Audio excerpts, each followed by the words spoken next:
අපගේ අසුන්තා රෝහිණී මහත්මිය ඇතුළු ඒ පවුලේ සහෝදර සහෝදරියෝ දූ දරු පිරිස එකතු වෙලා සම්බන්ධ වෙලා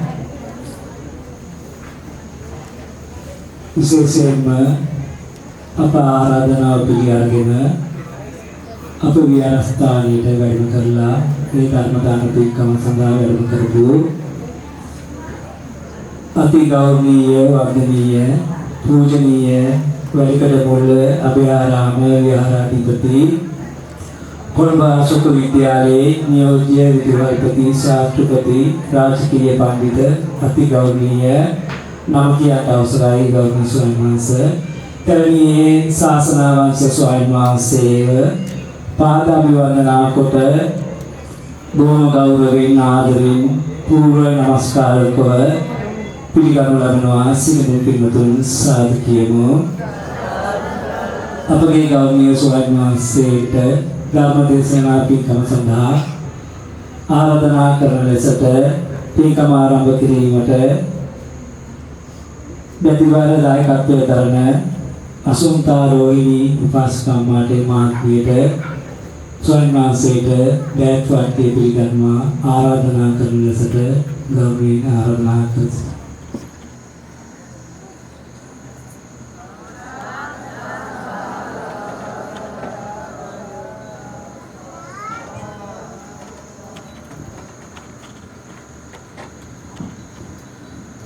සියලු දෙනා සාදු කියමු.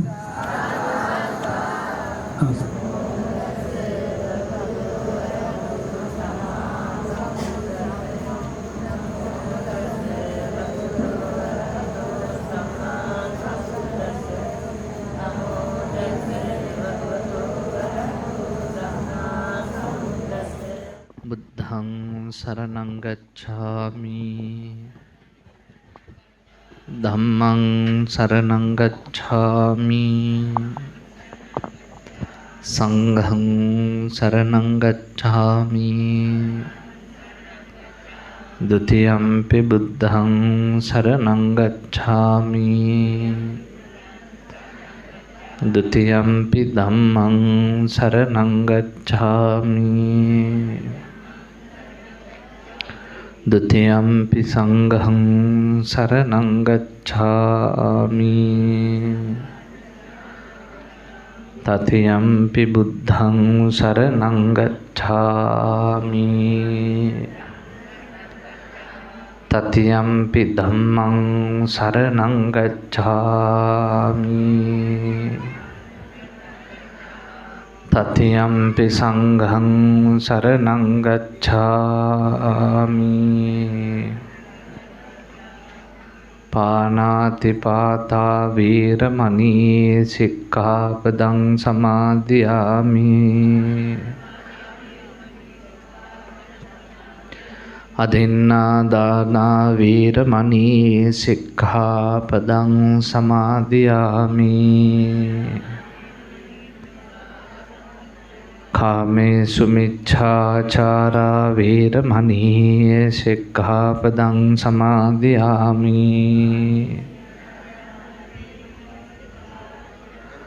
มุสาวาทาวีรมณีสิกขาปดังสมาธิยามิสุราเมรยมัจจปมาดัฏฐานาวีรมณีสิกขาปดังสมาธิยามิ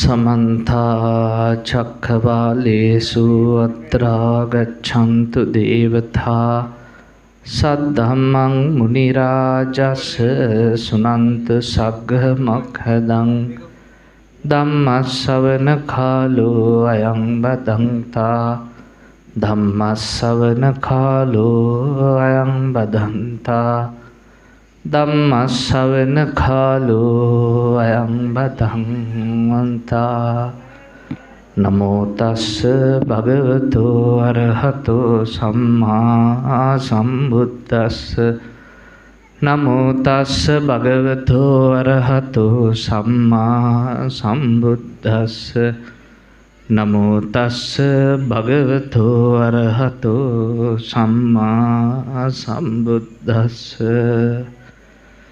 වනං චින්දත මාරුක්ඛං වනතෝ ජායති භයං චත්වා වනංච වනතංච නිබ්බනා හෝත භික්ඛවේ තීති. අපේ ගරුතර මහා සංඝරත්නයෙන් අවසරයි අද උදාරතර පින්කමක් සිද්ධ කරන්නට සූදානම් වෙන වෙලාව. ඉතින් සුමිත්තාරාමේ අපේ හාමුදුරුවෝ බොහොම ගෞරවයෙන් ආරාධනා කළා. අපි බොහොම සතුටින් ඒ ආරාධනාව බාරගත්තා. මං කොහේ බණ කියන්න ගියත් ලංකාව පුරාම බණ පටන් ගන්න කලින් දහම් අවවාද 3ක් දෙනවා. ආයි මෙහෙටත් ඒ ආරාධනා 3 පොදුයි. ඒ නිසා පළවෙනි මේක බණ අහන්න ආපු ඇත්තෝ ජංගම දුරකථන ටික නිහඬ කරගන්න. නැත්තම් පටන් ගත්ත වෙලේ ඉඳන් ඉවර වෙනකන් ඔයත් අංගේ ජංගම දුරකථන වල කෑ ගැහිල්ල ආරම්භ වෙනවා. ඒ නිසා අංක 1 එකයි. 2 බණ නොතේරෙන වයසේ ළමයි මේ බණ කියන සීමාව තුළ දුවනවා නම් කෑ ගහනවා නම් දඟලනවා නම් වහාම ඒ දරුවෝ අරගෙන ඈතට යන්න. නැත්තම් මට බණ කියන්නත් බෑ මේ කිසි කෙනෙක්ට බණ අහන්නත් බෑ. මිනිස්සු වියදම් කළා මහන්සි වෙලා කාලේ වැය කළා පින්කම් කරන්නේ බොහෝම සතුටින් ඒකට සාධාරණයක් ඉෂ්ට කරන්න ඕනේ. එසා ළමයින්ගෙන් වෙන බාධාව නැති කරගන්න ඕනේ. නොතේරෙන වයසේ ළමයි බලහත්කාරයෙන් රඳව ගන්න ඕනේ. ඒ අය ගිහිල්ලා කොහේ හරි තියාගෙන නලව ගන්න. ඔන්න දෙවෙනි කාරණේ. තුන්වෙනි එක තමයි ඔය හිටගෙන බණ අහන්න ආපු අය කරුණා කරලා ඉඩ තියෙන තැනකින් ඉඳ ගන්න. බුදුහාමුදුරුවෝ විනය නීතියක් පැනෙව්වා හිටගෙන ඉන්න මිනිස්සුන්ට බණ කියන්න එපාය කියලා. ඇවිදින මිනිස්සුන්ට, බුදියාගෙන ඉන්න මිනිස්සුන්ට, තොප්පි දාගෙන ඉන්න මිනිස්සුන්ට බණ කියන්න එපාය කියලා විනය නීති පනවලා තියෙනවා. එනිසා මං කීයට බණ කියයිද ඉවර කරයිද දන්නේ නැහැ. එළි වෙනකන් කියන්නත් පුළුවන්. එසා කරුණා කරලා කොහෙන් හරි වාඩි වෙලා තැම්පත්ව සංවරව බණ අහන්න. ඊළඟට මේ පටිගත කිරීම කරන ෆොටෝ ගහන අයටත් කියන්නේ ඒ අදාළ කාර්යය කරලා නිහඬව බොහොම සංවරව ඉන්න ඕනේ. නැත්නම් එහෙට පයින්නවා මෙහෙට පයින්නවා දඟලනවා. ඒ ඔක්කොම නවත්තලා සංවරව කරන්නේ පින්කම. අහන්නේ බුදුහාමුදුරන්ගේ බණ.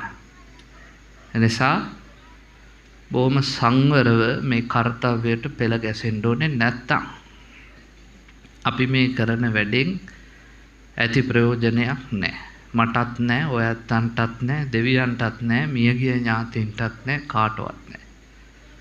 කරන පින්කම පින්වත්නි හදවතින් කරන්න. ඔයත් මිනිස්සුනේ බුද්ධියෙන් උසස්. හැම මොහොතෙම පින්කමක් කරද්දී හිතන්න මගේ ජීවිතේ මං කරන අවසාන පින්කම මේක වෙන්න පුළුවන්. අදරේ මැරෙයිද කියලා අපි දන්නේ නැහැ නේ.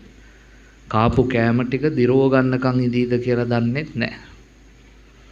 ගත්ත හුස්ම ටික එළියට දාගන්න පුළුවන්ද කියලා අපි දන්නේ නැහැ. එහෙව් ජීවිතයක් ගෙවන අපි හැම මොහොතකින්ම ප්‍රයෝජනයක් ගන්න ඕනේ. මේ මගේ ජීවිතය අහන අන්තිම බණපදේ වෙන්න පුළුවන් කියන විශ්වාසයෙන් පුළුවන් විදිහට ධර්මයට අනුගත වෙන්න අදිෂ්ඨාන කරගන්න ඕනේ.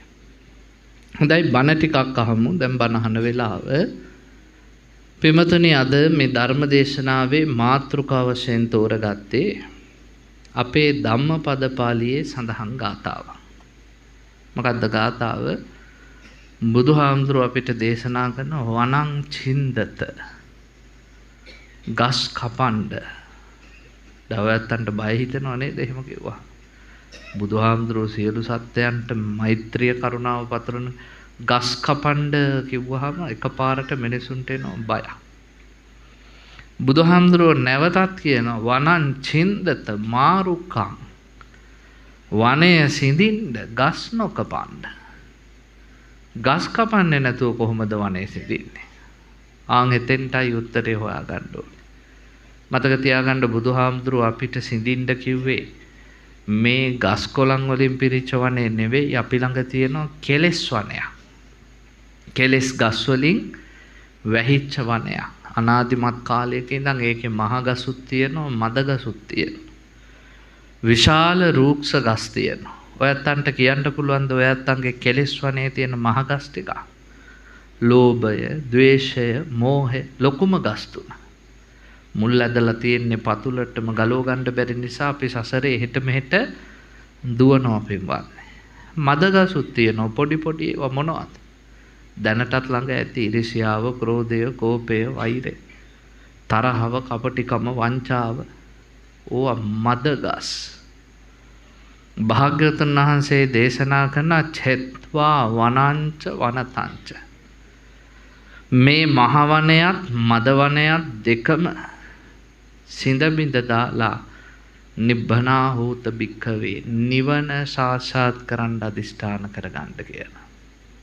ඉතින් ඒ සඳහා උපකාර වෙන බණපදයක් ඔයත්තන්ට දේශනා කරන්නයි සූදානම්. පිමතුනි අපි කෙලෙස් වලින් පීඩිත මිනිස්සු. අපේ ජීවිතේ කෙලෙස් ස්වභාවයන් අතහැර ගන්න බැරි කම නිසා සසර නැවත නැවතත් දුකටපත් වෙනවා. එතකොට අර මහගස් ගැන හිතන්න ලෝභය, ද්වේෂය, මෝහය. අපි යම් දෙයකට ආසයි, ආස නිසා හොයනකොට ලැබෙනවා. ලැබූ දේ මමත්වයෙන් යුක්තව ආරක්ෂා කරනවා. අපි රකින්න දෙයට අනිත් අයටත් ආසාවක් ආව. ඒගොල්ලොත් ඒක අයිති කරගන්න එනවා. එතකොට අපිට අව්‍යායුධ දරන්න වෙනවා. එකිනෙකා එන කොටාගෙන ජීවිතේ පින්වත්නි නැති ප්‍රශ්න ඇති කරගන්න වෙනවා. එනිසා මේ ආසාව සමහර වෙලාවට අපේ ජීවිතේ ගෙනියන්නේ කොහෙටද කියලාවත් අපි දන්නේ. මිනිස්සු ආසාවෙන් මුලා වුණාම, කාමයන්ගෙන් මත් වුණාම මිනිසුන්ට තමන් කවුද කියලා අමතක වෙනවා. දැන් සමාජ දිහා බලපුවම ගිහියන්ට ගිහියෝ කවුද කියලා අමතකයි. පැවිද්දන්ට පැවිද්දෝ කවුද කියලා අමතකයි. කාමය, රාගය, ප්‍රේමය හිතට ආපුවම මං කවුද? මොනවාද කරන්නේ කියන එක නොදැනීම නිසා ඒත් සසර දුකටපත් වෙනවා. සමහර ලාවට ඔයත් ඔය භික්ෂූන් වහන්සේලා සම්බන්ධ යම් සිද්ධිවලදී අයියෝ මේ හාමුදුරුවොත් මෙහෙම වුණාද කියලා කම්පා වෙනවා. හැබැයි ධර්මයේ දන්න මිනිස්සු කම්පා නැහැ. ඇයි? අතීතයේ පින්වත්නි පංචාභිඥා අෂ්ට සමාපatti ලැබපු අය පවා හිත එච්චර දියුණු කරලත් සමහර අවස්ථාවලදී කාමය නිසා, රාගය නිසා විනාශ වුණා. අනුරාධපුර යුගයේ හිටිය හාමුදුරුවෝ දෙන්නේ. හොඳට මේක ඔළුවට දාගන්න. හාමුදුරුවෝ දෙන්නම ගියා රුවන්වැලිසෑය වන්දනා කරන්න. නායක හාමුදුරුවෝ රුවන්වැලිසෑයේ කොත දිහා බලාගෙන කල්පනා කරද්දී පුංචි හාමුදුරුවෝ ඇහුවා නායකහරු මොනවද කල්පනා කරන්නේ? අනේ පුංචි නම රුවන්වැලිසෑය කියන්නේ මේ මහ පොළොවේ වටිනම තැන. අපි හිස් අතින් නොයාවේ මල් ටිකක්වත් ගෙනාවේ නැහැ නෝ. පුංචි හාමුදුරුවෝ අඩියක් දෙක තුනක් පස්සට ගියා. දිව්‍ය තලයකට වැඩම කරලා එ르දියෙන් පෙරහන් කඩේට මල් කඩාගෙන ආව දිව්‍ය ලෝකේ. නායකහරුන්ගේ අතට දුන්නා. නායකහරු පූජා කරන ගමන් කල්පනා කළා මේ නම් මනුස්ස ලෝකේ මල් නෙවෙයි. අපේ පුංචි උන්වහන්සේට එ르දිය ඇති. එනිසා උපදෙසක් දෙන්න ඕන. රුවන්වැලිසෑයේ පඩිපෙළ බහිද්දි මොකද්ද කිව්වේ? පුංචි නම එ르දිය විශ්වාස කරන්න එපා. ඔවට රැවටෙන්නත් එපා. පුළුවන් තරම් සසර දුක්ගිනි නිමා කරලා කෙලෙස් සංසිඳලා රහත් වෙන්න උත්සාහ කරාපන්. ඕව පස්සේ යන්න එපා. නෑ මං ඒව පස්සේ යන්නේ නෑ. නෑ නෙවෙයි ඕවා පස්සේ නොගිහින් මේ ඇස කන නාසය දිව ශරීරයේ සංවර කරගෙන කෙලෙස් සංසිඳවාගෙන නිවන් දකින්න උත්සාහ කොහොමත් මං එහෙම තමයි. නායක හරුකෝ එහෙනම් එර්දිය විශ්වාස කරන්නේ නෑ කිව්වා. නායක හඳුර හැබැයි පොඩි හඳුරන්ට ලස්සන කතාවක් කිව්ව මොකක්ද? උඹ මම කියන විදිහට හැඩ ගැහුනේ නැත්තම් දවසක උඹට එක ඇහැක් පේන පොට්ට ගෑණියෙක්ගෙන් කැඳ බොන්න වෙයි කියලා. මොකද්ද කිව්වේ? එක ඇහැක් පේන පොට්ට ගෑණියෙක්ගෙන් කැඳ බොන්න වෙයි කියලා. පොඩි හඳුරුව විශ්වාස කළේ නැහැ. ඉතින් උන්වහන්සේට එර්දි බලය තිබ්බනේ. අනුරාධපුර අහස්සේ එහෙට මෙහෙට යනවා එර්දිය. දවසක් කොහොම යන ගමනේදී පින්වත්නි ලස්සන කටහඬක් ඇහුණා. බැලුවා මහ පොළොව දිහා දැක්ක ලස්සන තරුණ ගැහැණු ළමෙක් රෙදි වනනවා වැලක. රූපෙත් ලස්සනයි කටහඬත් ලස්සනයි. පොඩි හාමුදුරන්ට හිතුණා මේ කාන්තාව මගේ කරගන්න තිබ්බනම් කියලා. මොකද කළේ? සිවුර ගලවලා ගහක පටලුවා සරන් කෑල්ලක් ඇඳගත්තා ගෙදර නැවතුණා. මේ ගම්වලත් ඇති නේද එහෙම? හිටපු ගම මේ ඉන්නවා මේ නැහැ. දැන් දායකයෝ හරියට කලබල වෙනවා. බලන්නකො හාමුදුරනේ සිවුරු ඇරලා ගිහින් කලබල වෙන්න එපා. පින් ඉවරයි. පින් ඉවරුනහම කොහේ හිටියත් චුත වෙන්නයි වෙන්නේ. දිව්‍ය ලෝකවල දෙවිවරුන්ටත් දිව්‍ය ලෝක සැප ඉවරුනහම මොකද වෙන්නේ? දාඩිය දාන්න පටන් ගන්නවා. බෙල්ලේ තියෙන මල් මාලා පර වෙනවා. ඇඟේ ප්‍රභාස්වර ගතිය අඩු වෙනවා. දෙවිවරු දන්නවා දැන් ඉතින් පින ඉවරයි චුත වෙන්නයි යන්නේ කියලා. හාමුදුරුවෝලත් එහෙමයි. පාසකම්මලටත් පන්සා ගියම් පේනවා බලාගත්ත අත බලාගෙන රැවුල් වවාගෙන කොණ්ඩේ වවාගෙන හැමදේම එපා වෙලා සසර කලකිරලා වගේ ඔය ඉන්නවනේ. කලබලෙන්න එපා. පින ඉවරයි චුත වෙන්නයි යන්නේ කියලා හිත හදාගන්න. ඒ නිසා මේ සංඝයා වහන්සේ සිවුරු ඇරියා. දැන් ඉතින් පෞල් ජීවිතේ ගත කරනවා. නෝනගේ රස්සාව තමයි නූල් කටින එක. නූල් කටින රස්සාව.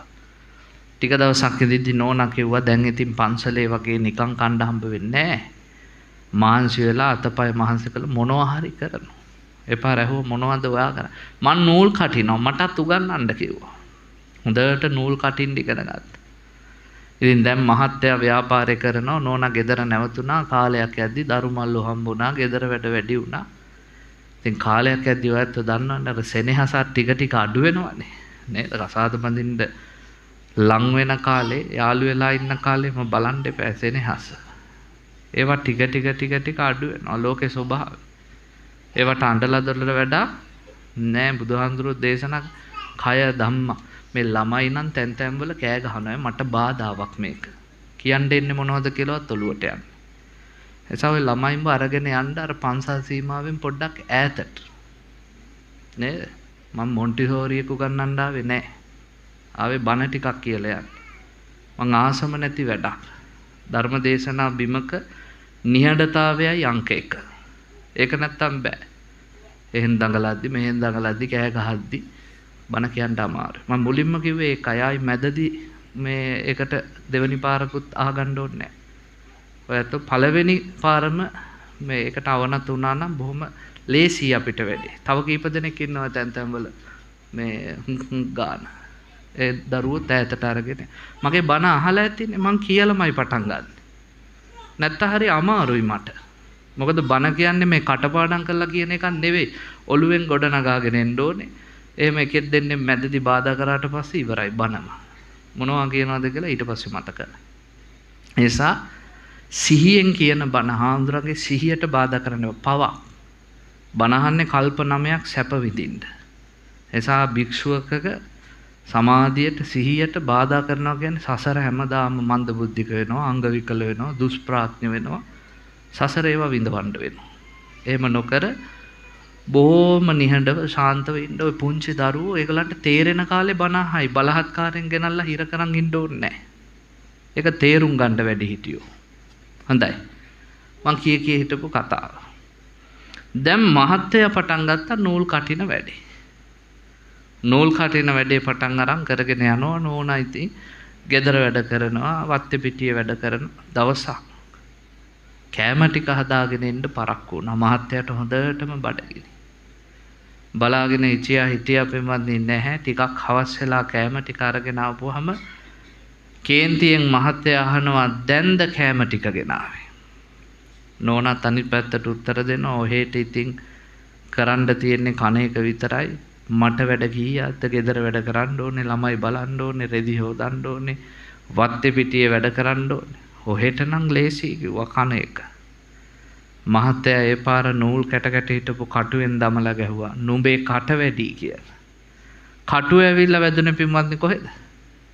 අර කාන්තාවගේ ඇහි ලේ පෙරාගෙන ඇහත් බදාගෙන අඬන්න ගත්තා. එහෙම අඬද්දී අර පුරුෂයා ඊට වැඩිය හයියෙන් අඬනවා. කාන්තාව අඬන එක නවත්තලා ඇහුවා ඇහැ පොට්ට උනේ මගේ. ඔහේ මොකද අඬන්නේ? ඒ පාරකව මීට වසර ගානකට කලින් මගේ නායක හාමුදුරුවෝ රුවන්වැලි සෑ මළුවේදී මට කිව්වා නුඹ මේ 이르දිය තියෙන සිත විශ්වාස කරගෙන ඒ හිත පස්සේම දිව්වොත් දවසක එක හැක් පේන පොට්ට ගෑණියකින් කැඳ බොණ්ඩ වෙයි කියලා අද ඒක ඇත්ත වුණා නුඹ පොට්ට වුණා කිව්වා. මොකද්ද වෙලා තියෙන්නේ? අර නායක හඳුරු රහතන් වහන්සේ නම.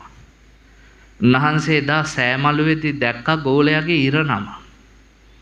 දැකලා කිව්වා මේ ධර්මයට අවනත උනේ නැත්තම් සසර කෙලෙස් වනේ සිඳින්න උත්සාහ කරේ නැත්තම් හැමදාම සසරේ පැටලි යන්න සිද්ධ වෙනවා. අපි පින්වත් මේ අද ඊයේ නෙමෙයි මේ ප්‍රශ්න වලට මුහුණ දෙන්නේ. අනාදිමත් කාලයක පටන් සසර අපි කරගත්තේ වේ විපාක අපි සකස් කරගෙන එනවා. ඔයත් අහලා ඇතිනේ ලෝකේ තියෙන්නේ න්‍යායන් දෙකයි. මොකද්ද න්‍යායන් දෙක? එකක් පව් ගෙවලා ඉවර කරනවා. කෙනෙක් පව් ගෙවලා ඉවර කරද්දී තව කෙනෙක් අලුතින් පව් රැස් කරනවා. හැමතැනම තියෙන්නේ එහෙමයි. දැන් මීයේ පූසෙක් ඇවිල්ලා අල්ලගෙන කනවා මීයව. මොකද්ද වෙන්නේ? මීයා පව ගෙවලා අවසන් කරනවා, පූසා අලුතින් පව රැස් කරනවා. කුරුල්ලෙක් පණුවෙක් අල්ලගෙන කනවා. පණුවා පණ ගෙවලා පව් ගෙවලා අවසන් කරනවා, කුරුල්ලා අලුතින් පව රැස් කරන. හැමතැනම එහෙමයි. දැන් බණ ඉවර වෙලා යද්දි කොහේ හරි වත්තක ගැට ගහලා හරකෙක් ගහක. ඒ හරකගේ ඔළුවට කුළු ගෙඩියකින් ගහන්න යනවා මිනිහෙක්. ඔයත් ගන්නේ කාගේ පැත්තද? හරකගේ පැත්තද මිනිහගේ පැත්තද? ඔයත් ගන්නේ හරකගේ පැත්ත. අනේ පව් කියනවානේ මෝඩකම. හරකගේ පැත්ත ගන්න ඕනේ. හරිනම් මිනිහගේ පැත්තේ හිට ගන්න ඕනේ. මොකද්ද මිනිහට කියන්න ඕනේ? යකඩෝ උඹ සසරේ පව් කරලා අලුතිනුත් පවක් රැස් කරන්නද යන්නේ සසරේ. අවබෝධ කරගන්න බෙමන්නේ. ඔය හරක දැන් කුළු ගෙඩි පාර කණ්ඩ යනවානේ. මොකද්ද ඌ කරලා තියෙන්නේ සසරේ? ඌත් සසරේ අනාදිමත් කාලයක ඉඳන් සත්තුන්ගේ ඔළුවට ගහපුවා, බෙලි කපාපුවා, අද හරකෙක් වෙලා විපාක විඳින්න ලෑස්ති. ඌ පව ගෙවලා ඉවර කරනවා. අද කුළු ගෙඩිය උස්සාගෙන ඉන්නේ කාට මොකද වෙන්නේ? ඌත් සසරේ නුදුරු භවයකදීම ඒ වගේම කුළු ගෙඩි පහරක් කාලා මැරෙනවා. සසර කර්මය කියන එක හරි ප්‍රබල. අපි කාටවත් පින්වත්නි එහෙම වෛරෙන් කතා කරන්නේ. මම දැක්ක ඔය පහුගිය කාලේ ඔය රටේ ප්‍රශ්නයක් මතුවෙච්ච වෙලාවක අර മന്ത്രി කෙනෙක්ව මැරුවා නේද? ගහලා බිම දිගේ ඇදගෙන ඇවිල්ලා අමරකීර්තිද කවුද? නේද? ඔයත් උන්ට මතකයි. මැරුවා. මරපු අයව ගෙනල්ලා උසාවියෙන් දඬුවනුත් දුන්නා. නේද? ඒ වෙලාවේදී කිව්වා ඒගොල්ලෝ පව් අහිංසකයි බේරන්න. මමත් දැක්කා. මොකද්ද හේතුව කිව්වේ? ඒගොල්ලන්ට දරු පවුල් තියනවලු. ඒගොල්ලන්ට අම්මා තාත්තා ඉන්නවලු. ඒගොල්ලන්ට බිරින්දෑවරු පවුලු. අමරකීර්තිට හිටියේ නැද්ද? අමරකීර්තිට බිරිඳක් නැද්ද? දරුවෝ නැද්ද? අම්මා තාත්තා නැද්ද? ඒකයි බුදුහාමුදුරුවෝ කියන්නේ හැම මොහොතකම හිතන්න ඕනේ අත්තානං උපමං කත්තා, තමන් උපමාවට ගන්න. කිසිම කෙනෙක්ට හිංසා පීඩා කරන්න එපා. මං කියන්න හැදුවේ ඒක නෙවෙයි. ඕම් බලන්න එතකොට නඩු තීන්දුවක් දුන්නා. මොකද ඒගොල්ලෝ සිරගත කළා. හැබැයි බලන්නකො ස්වභාව ධර්මයන් නඩු විසඳන ඊයේ පෙරේදා අධිකරණ සංකීර්ණයෙන් එක චූදිතේ බිමට වැටිලා කුඩු වෙලා මැරෙනවා. බලන්න. කතෝලික ආගමෙත් ඔය බයිබලයේ කියන දෙවියන් වහන්සේ මොහොල අඹරන්නේ හෙමින්නේ. නමුත් කුඩු වෙනතුරුම අඹරන්නේ.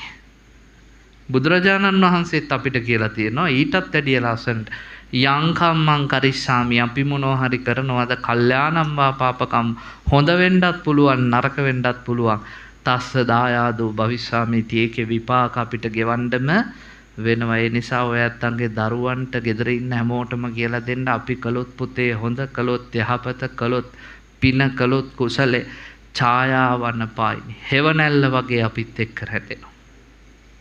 අපි කළොත් නරක කළොත් පව් කළොත් අයහපත කළොත් ජඩකම් ඒ හැමදේම අපේ පස්සෙන් එනවා. චක්කංව වහතෝ පදං ගුණා පිටිපස්සේ බැඳ කරදරෝද ආයි ගැලවෙන්න බෑ. ඒසා පින්වත්නි මහ විශාල භයානක පව්කම් කොහොමත් අතාරින අතරේ සුළු සුළු ඒවයිනොත් මිදෙන්න. ඔයත් ඔය පව් පුංචි කියලා අතාරින්න එපා. සමහරව හිතනවා මේක පොඩි පවක් නේ, පොඩි පව වුණත් විපාක ලැබෙද්දී ඒක කොයිතරම් දරුණු වෙයිද කියලා අපිට හිතන්න බෑ. සමහර ඒවා අපි මෙලොව කරන ඒවා නෙවෙයි, සසර එකතු කරගෙන ආපු ඒවා. බුදුහන්දරගේ ලස්සන දේශනයක් තියෙන අත පාපානි කම්මානි කරම් බාලෝ නබුජ්ජති සේහි කම්මේහි දුම්මේදෝ අග්ගි දඩ්ඩෝව තප්පති. සමහරු පව් කරද්දී පවේ විපාකවත් දන්නේ නැලු. මන් දැක්ක අර ගම් වතුර දවස්වල මේ පාර නෙමෙයි ඊට කලින් දිට්ටා සුලිකුණාට අනුරාධපුරේ එහෙම ඔයත් දකින්න ඇතිනේ යට වුණා පූජානග මාළු එහෙම පාරවල් වල යනවා. ඇයි ඒ මාළු යන්නේ? අටමස්ථානේ වඳින්නද? මාළු ගියේ උන් අනාථ වෙලා රැකවරණයක් හොයාගෙන නේද?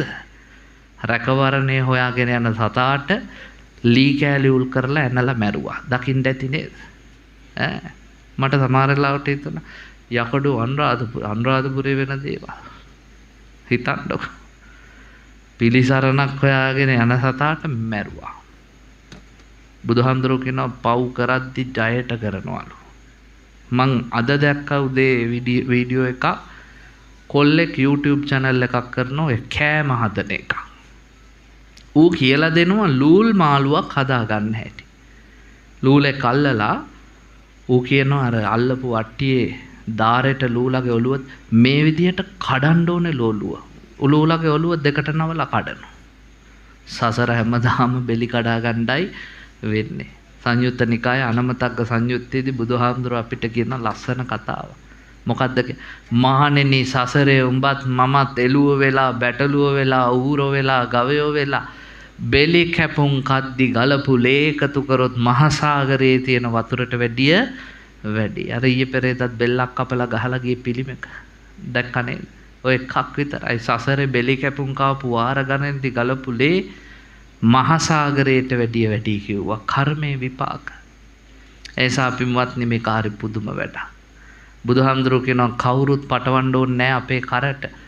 සේහි කම්මේහි දුම්මේදෝ අක්කි දඩ්ඩෝව තප්පති විපාක ලැබෙද්දී ලැබුගිනිපත් වුණා වගේ.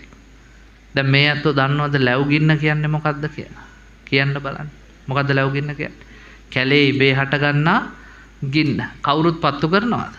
නෑ. පෙට්‍රල් දාන්නේ නෑ, භූමි තෙල් දාන්නේ. කොහොමද ලැබුගිනි හටගන්නේ? පුංචි ළමයි තරුණ අය දන්නවනේ. කොහොමද? ගස් දෙකක් කැලේ ඇතිල්ලිලා ගස් වලින්ම හට ගන්නවා ගින්න. ඒකට කියනවා මොකක් කියලාද? ලැබුගින්න. බුදුහාමුදුරුවෝ කියනවා අපේ ජීවිතවලත් ලැබුගිනි එන්න පුළුවන්. මොනවද ලැබුගිනි? හොඳට ජීවත් වෙනවා, ලස්සනට කාලා ඇඳලා ඉන්නවා, ගෙවල් දොරවල් හදා හිටපු ගමන් අසනීප වෙලා ඉස්පිරිතාලේ ගියාම දොස්තර කියන කැන්සර් එකක් කියලා. අන්න ලැබුගිනි. කවුරුත් පත්තු කළේ නැහැ. තමන්ම එහි විපාක ශක්තිය තමන් තුළ ඇති වෙන්න අවශ්‍ය මූල බීජය සසරේ සකස් කරගෙන හිටියා. මිනිස්සු කියනවා අපි මලගල් වලට බලන්න ස්වාමීන් වහන්සේ කාටවත් කරදරයක් නැහැ රත්තරම් මිනිස්සයා. ඒ වගේ මිනිස්සුන්ටත් වෙන්නේ මෙහෙමනේ. මේ භවයේ හොඳ වෙන්න පුළුවන් අපි දන්නේ නැහැ සසරේ මොනවා කරගෙන ආවද කියලා. හොඳට ලස්සනට ඉන්නවා, ඉගෙන ගන්නවා, ගෙවල් දොරවල් හදනවා, සල්ලි හම්බ කරනවා. බස් වලට කන්ටේනර් වලට යට වෙලා ඔලු කට්ට කුඩු වෙලා යනවා. අග්ගි දඩ්ඩෝව තප්පති ලැබුගිනිපත් වුණා. අපි නොහිතන වෙලාවල් වල පින්වත්නි සමහර වෙලාවල් වලට ලැබුගිනිපත් අපිට හිතන්නවත් බෑ. බණ පොතේ ලස්සන කතාවක් තියෙනවා. මේකේ නම අම්බ සක්කර පේතවත්තුව. මොකද්ද? අම්බ සක්කර පේතවත්තු. බුදුහාමුදුරුවෝ ජීවමාන කාලේ ඉන්දියාවේ හිටිය රජෙක් නම අම්බ සක්කර. ලිච්ඡවි රජෙක්. හරි ලස්සනයි. බුදුරජාණන් වහන්සේ අපිට කියලා තියෙනවා මහණෙනි දෙවියෝ ඇස් දෙකට දැකලා නැත්තම් ලිච්ඡවින් දිහා බලන්න කියලා. එච්චරට ලස්සනයි. අම්බ සක්කර රජුරුවත් හොඳ උස මහත චවි වර්ණයේ හමක් තිබ්බ රජේ. හැබැයි ඉතින් ගෑනු පෙරේතයා. ගෑනු පෙන්වන්න බෑ. අම්බසක්කර රජා දවසක් ඇතාපිටේ නගරේ සංචාරය කරද්දී ඈත දකිනවා ජනේලකින් තරුණ කෙල්ලක් පාර දිහා බලන් ඉන්නවා. හිත ගියා. ඒ පාර ඇමතිතුමාට මහත්තයෝ උන්නේ. ඇමතිතුමාට කියනවා ආන්ගේ කෙල්ල සස්වාමිකද අස්වාමිකද බලාපන්. ඒ කියන්නේ කසාද බැඳලාද නැද්ද? ඇමතිතුමා ඇවිල්ලා කියනවා වැඩක් නැහැ බැඳපු කෙල්ලා. හා එහෙම බැඳට මට ප්‍රශ්නයක් නැහැ නේ. ඔය ඇමතිලාට එහෙම හිත ගිය තැන මාලිගාවට. ඒ නිසා කියනවා කොහොම හරි ඔය කෙල්ලව අන්තපුරේට ගේමු. මොකද්ද කරේ? මිනිහව මරන්න ප්ලෑන් එකක් ගැහුවා. මිනිහට කරන්න බැරි වැඩක් පැවරුව රාජකාරිය මෙතන ඉඳන් යොදුන් 8ක් එහා පැත්තේ තියෙන විලකින් අරුණවන් මැටි කුමුදු මලුයි අරන් එන්න කියලා. නාන්න කලින් හෙට උදේ. බෑ කියලා දන්නවා. මරන්නම තමයි මිනිස්සයාට මේ ටික කළේ. රාත්‍රී කාලයේ පින්වත්නි රජුරන්ට නිින්ද යන්නේ. ඇයි? කාමෙන් දැවෙනවනේ. දැන් ඉතින් අර කාන්තාව අයිති කරගන්න හැටි හිතන. එහෙමයි ගොඩක් උන්ට නිින්ද යන්නේ. මේ දවස්වලත් එහෙමයි නේද? ඔය 2000න් පස්සේ ඉපදිච්ච උන් රෑ තිස්සේ හැරිලාන ඔන්ලයින් කියලා. උන්ට නිින්ද යන්නෙම නැහැ. මං ඊයේ පෙරේද පින්වත්නි මේ කල්පනා කරා ඉස්සරට වැඩිය මිනිස්සු නිදි මරනවා ලංකාව. හැබැයි රටේ සංවර්ධනයේට නෙමෙයි විනාශය කෙරේ. බුදුහාමුදුරුව අපිට දේශනා කරලා තියෙන ඔය රැට නිදියන්න ඕන වෙලාවේ නිදා ගන්න නැතුව ඕනෑට වැඩිය නිදි මරලා පහුවෙන්දට නිදි කිරණ ಜಾති 5ක්. අහලා තියෙනවද මිට කලින්? ඒක තියෙන්නේ අංගුත්තර නිකායේ පංචක නිපාතේ සූත්‍රයක. සූත්‍රේ නම් අප්පං සුපති සූත්‍රය. මොකද්ද නම? අප්පං සුපති සූත්‍රය. කියන්නේ ටිකක් නිදියන උන් ගැන දේශනා කරපු සූත්‍රය. මේ ලෝකේ ඉන්නලු ಜಾති 5ක් රැට නිදියන්න නැතුව දවල්ට නිදි කිරණ. දැනගන්න ඕනේද? කෙටියෙන්ම කියන්නම් ඈ. ඒක බනට අදාළ එකක් නෙවෙයි. පළවෙනියටම බුදුහාමුදුරුවෝ කියනවා රැට නිදියන්න ඕන වෙලාවේ නිදා ගන්න නැතුව නිදි මරලා පහුවෙන්දට කිරණ අයගෙන් අංක 1 ඕනෑට වැඩිය ගෑනු ගැන හිතන පිරිමි. උන්ට නිින්ද යන්නේ රෑ තිස්ස ගෑනු ගැන හිතනවා නේ. මම ඔය වතාවක් බනකට යද්දි අපේ වාහනේ රියදුරා සින්දුවක් දාලා තිබ්බා. ගායකයා කිව්වා එකපාරටම S2 පියාගෙන නිදා ගන්න බෑ කියලා. මං කල්පනා කළා හත්තලාමේ මට පුළුවන් නේ උන්ට බැරියයි. මට නම් ලංකාවේ කොහෙ මෙහලා හතනේ පුත්තලම නෙමේ නොත්‍යාගම බණ කියලා ගියත් පාන්දර 2ට 3ට හරි විහාරෙකට ගිහිල්ලා පැන්කෝපේ පූජා කරලා ඇඟපත හොදගෙන තුන් සූත්‍රේ කියලා ඇඳට ආපුවම අනේ සුඛං සුපති සුඛං පටිපුඤ්ජති. ආයේ එහා කාමරේ බෝම්බ ගැහුවත් මට අවදි වෙන්නේ නැහැ. හොඳ සුවදායි නින්දක අයිතිකාරයෙක් මම. කීයට නිදාගත්ත ආය උදේ 5ට අවදි වෙන සුඛං සුපති සුඛං පටිපුඤ්ජති. මං කල්පනා කරා ඉතින් මට පුළුවන් නම් රූකාන්තට බැරි මොකෝ කියලා. සින්දුවේ මැදට යද්දී කියන හිත තුල දඟලන මනසේ ඇවිදින් උඹ මට නිදන්න දෙන්නෙම නෑ. ගෑණියෙක් ගැන හිතලා එළි වෙනකම්. බලන්නකො බුදුහාමුදුරුවෝ කියපු ලස්සන ගෑනු ගැන හිතන උන්ට නින්ද. ඔය ගොඩාක් කොල්ලෝ රෑ තිස්සේ එළි වෙනකම්. කොල්ලෝ විතරක් නෙමෙයි අවුරුදු 60 පැන්න පට්ට නාකිත්. නේද? බලන්න එපා මේ නාකින්ගේ මගුල් විසේ. මං ඊයේ පෙරේද පික්මි එක යනවා ඉස්කෝලේ ඇරිලා පන්සලට. අවුරුදු 60ක විතර නාකියේ ක්‍රියදුරා. උන්ට නාකිය කියන්නේ අපහාසෙටම. ආයි වෙන මොකක්වත් නෙවෙයි. ඇයි? තරුණ කෙල්ලක් එක්ක වීඩියෝ කෝල් එකක් අරන් ලව් කරනවා. අඩු ගන්න මේ ත්‍රිවිල් එකේ යන්නේ හාමුදුරු කෙනෙක් කියන එක ලැජ්ජ බය කියන එක. හිරිකිතය මොකක්වත් නැහැ. අරුණුත් ඉතින් මේ නාකිත් එක්ක ලව් කරනවා. මන් දන්නේ මොකක් වෙලාද කියලා. එනිසා උන් රෑ එළි වෙනකන් නිදි මරාගෙන ගොඩක් පිරිමි අර Facebook එකේ එහෙම කොළ පාට ලයිට් එක පත්තු කරගෙන ඔන්ලයින් කියාගෙන ඉන්නව. මොකටද? මොකෙක් හරි එකෙක් හම්බුනාම හායි කියනවා හූයි කියන ඔයාට සීතල දහනවා බඩගිනි දහනවා ඌට බුදුහාමුදුරුවෝ ඕනෑට වැඩිය ගෑනු ගැන හිතන පිරිමින්ට නිින්ද යන්නේ. 2 දෙවනි පිරිස තමයි ඕනෑට වැඩිය පිරිමි ගැන හිතන ගෑනු. උන්ට නිින්ද යන්නේත් නැහැ. දැන් මිනිස්සයා නයිට් ඩියුටි ගියාම හේම් වැඩට ගියා කුඹුරට ගියාම ගෑනුත් රෑ 12 පැයේ නිදි කඩුළු අරන් කරෝසවා බලා වුණා. නේද? ගෑනුන්ට නිින්ද යන්නේ. ඒ විතරක් නෙවෙයි මිනිහා ළඟ හිටියත් සමහර ගෑනුන්ට නිින්ද යන්නේ නැහැ. හෑන්ඩ් ෆෝන් එක එහෙම කින් කින් ගැව්වොත් මිනිහාගේ ඇඟට උඩින් පැනලා අහනවා මොකද්ද මේ රෑ මැසේජ් එක එව්වේ කියලා. මට අපේ රියදුරා කියපු කතාව. මං සමහර වෙලාවට පින්වත්නි රෑ පාන්දර 1ට 2ට ඇවිල්ලා එයා ගෙදර ගියාට පස්සේ මූණකට හොදලා දිනපොත බලනවා පහුවෙන්ද බණ කොහෙද කියලා. එතකොට තියෙනවා හම්බන්තොට. මං ඉතින් රෑම මැසේජ් එකක් දානවා හෙට බණ හම්බන්තොට උදේම වරෙන් කියලා. ඒක ගිහිල්ලා අර පැත්තෙන් ටීන් ගාලා වදිද්දී නෝනා පයින්නවලු ඩ්‍රයිවර්ගේ ඇඟටත් උඩින්. මේ දීපන් ෆෝන් එක කවුද පාන්දර 2ට මැසේජ් දාන්නේ කියලා. මට ඇවිල්ලා වැඳලා කියනවා අනේ හාමුදුරුවෝ වඳින්න රෑට මැසේජ් දාන්න එපා. යන්න කලින් කියලා යන්නලු අපේ ගෑනේ ওই පයින් වෙලාවක කොයි වෙලාවෙ හරි බෙල්ල හිර වෙලා යට වෙලා මම මැරෙනවා. ඕම් බලන්න මිනිස්සු ළඟ හිටියත් සමහර ගෑනුන්ට නින්දයන් ඕනෑට වැඩිය පිරිමි ගැන හොයන ගෑනු. සමහර වෙලාවට ඔය නරක චරිත තියන අය මේ පැත්තේ නම් නැතුව ඇති අපේ පැත්තේ ඉන්නවා රෑට එළියට බහින්නේ. ගණිකාව. ඒගොල්ලොත් පිරිමි හොයන්නේ රෑට.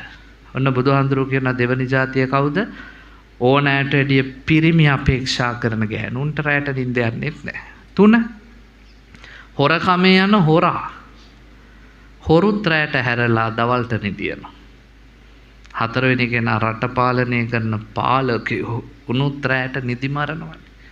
රට සංවර්ධනය කරන්න සංවර්ධන නාමාවලි හදන්න රෑට තමයි උන් නයිට් ක්ලබ් ගාන යන්නේ ගණිකා නිවාස ගාන යන්නේ හෝටල් ගා දැකලා නැද්ද ඔයත් මන් දැකලා තියෙන පාර්ලිමේන්තේ ගරු මන්ත්‍රීතුමනි ඇමතිතුමනි කියද්දි කටත්තරම් බුද්ධි රෑ තිස්සේ රටවල් සංවර්ධනය කළා අපි කිරියෙන් පැණියෙන් උතුරන්නේ ඒකයි එසා රෑට නිදි මරලා දවල්ට බුදියනුන්ගෙන් අංක 4 තමයි රට පාලනය කරන පාලකයෝ 5 කවුද කෙලස් තවන වීරයෙන් යුතු භික්ෂූන් කොහෙ ගියත් හාමුදුරුවොත් ගෑවෙනවා පින්වත්නි. ලෝකේ කොහෙ ගියත් දකින්න පුළුවන් කොටසක් නේ හාමුදුරුවෝ හැම තැනටම ඉන්නවා. මෙතෙන්ටත් බුදුහාඳුරු කියන. ඒගොල්ලෝ රැයට නිදි මරනවලු දවල්ට පොඩ්ඩක් නිදා ගන්න බලනවා. ඔයත් අරණ්‍ය සේනාසන වලට එහෙම ගියොත් හාමුදුරුවෝ රෑ 12:00කට සක්මන් කරනවා. කෙලස් තවන වීරයෙන් පිරිතට යනවා ධර්ම දේශනා කරනවා. රැයට නිදි මරනවා. දවල්ට පොඩ්ඩක් සතපෙන්න බලන්න. ඔන්න ಜಾති පහ. දැන් අද බණ කියන වෙලාවේ ළඟ ඉන්න එකා බුද්ධි නම් බලන්න 1ද 2ද 3ද 4ද කියලා. මට නින්ද ගියොත් 5. එච්චරයි හේතුව. හොඳයි. දැන් අම්බ සක්කරට රෑ නින්ද යන්නේ නැහැ. මොකද අර ගෑනු කෙනා ගැන හිතනවා. අම්බ සක්කර රජුරුවම්බ හම්බෙන්නේ නෝ පෙරේතෙක්. කොහොමද එන්නේ? ලස්සන ගව වාහනයක අංවලට කොපු ගහලා ගෙජ්ජි බැඳලා හරි ලස්සන ගව වාහනයක් අම්බ සක්කර රජුරම හම්බෙන්න එන පෙරේතයා ගව වාහනේ පිටේ එනවා ඇඟ දිස්නේ ගහනවා හැබැයි නිර්වස්ත්‍රයි ඇඟේ නූල් පොටක්වත් නැහැ ඇවිල්ලා රජුරම හම්බුණා රජුරහන උඹ කවුද මම පෙරේතේ කොහෙන්ද උඹට මෙච්චර ලස්සන ගව වාහනයක් ඒ පාර කියනවා රජතුමනි මම මැරිලා මේ පෙරේත භවයේ උපදින්න කලින් රෙදි කඩයක් කළා නගරේ. ඉතින් මගේ රෙදි කඩේ ඉස්සරහ තිබ්බ ලොකු මඩවල. හැමෝම ওই මඩවලේ මඩ පාගගෙන යනවා පුංචි ළමයි හාමුදුරුවරු වැඩි ඔක්කොම බලාගෙන ඉන්න බැරි තැන මන් දිරාගෙන යන ගවයේ ගැට සැකිල්ලේ තිබ්බ හිස් කබලක් ගෙනල්ලා පස් දාලා තද කරලා මඩවල වැහුවා. මගේ රෙදි කඩේ ඉස්සරහෙන් යන කවුරු වුණත් සුවසේ අත්වා කියන මෛත්‍රීසිත. එදායින් පස්සේ පුංචි ළමයිනුත් ගියා වැඩිහිටියොත් ගියා හාමුදුරුවරුත් ගියා. මහරහතන් වහන්සේලාත් වැඩියා. නොදැනීම මට අප්‍රමාණ කුසලයක් රැස් වුණා. ඒ නිසායි පෙරේතෙක් වුණත් මෙච්චර ලස්සන ගව වාහනයක් මට ලැබුණේ. අපිට ලැබෙයිද? මොන ලැබෙනවද? අපි අලිනාවන ලොකු මඩවලවල් අපේ ගෙවල් ඉස්සරහ තියාගෙන පළාත් සභාවට බයිනෝ ප්‍රාදේශ සභාවට බයිනෝ ආණ්ඩුවට මුන්ට තාර ටිකක්වත් දාන්න බෑනේ. අපි අපේ ගේ ඉස්සරහා තියෙන වලවත් වහගත්තේ නැති જાතිය. හැබැයි මන් දන්නේ එච්චර කූටකුනේ කොහොමද කියලා ලංකාවේ මිනිස්සු ඉස්සර ඔය හැම ගෙයක් ඉස්සරහම තිබ්බනේ පින්වත්නි පැන්තාලියක්. මතකද? මගේ ගේ ඉස්සරහෙන් යන කිසිම මිනිහෙට පිපාසයක්වත් හැදෙන්න එපා. පැන් කලයක් තියලා තිබ්බා. තිබ්බේ පැන් රැස්සුනේ පින් ඒ නිසා පැන්තාලි පස්සේ පින්තාලි වුණ. කොහොමද පින්තාලි? අද මේ ගම්වලවත් පින්තාලියා නැහැ. මතක තියාගන්න. ඉස්සර මිනිස්සු කුඹුරු වගා කරාම තීරුවක් අතෑරි ඒකට කිව්වේ මොකක්ද? කුරුළු පාළුව. මොකටද කුරුළු පාළුව තිබ්බේ? සත්තුන්ටත් කොටහක් වෙන් කරා. සත්තු ඒකට තමයි ඊට ගොයන් කැපුවට පින්වත්නි මේ ටිකේ කපලා නැහැ. දැන් කුරුල්ලෝ ඔක්කොම පුරුදු වෙන්නේ තීරුවට.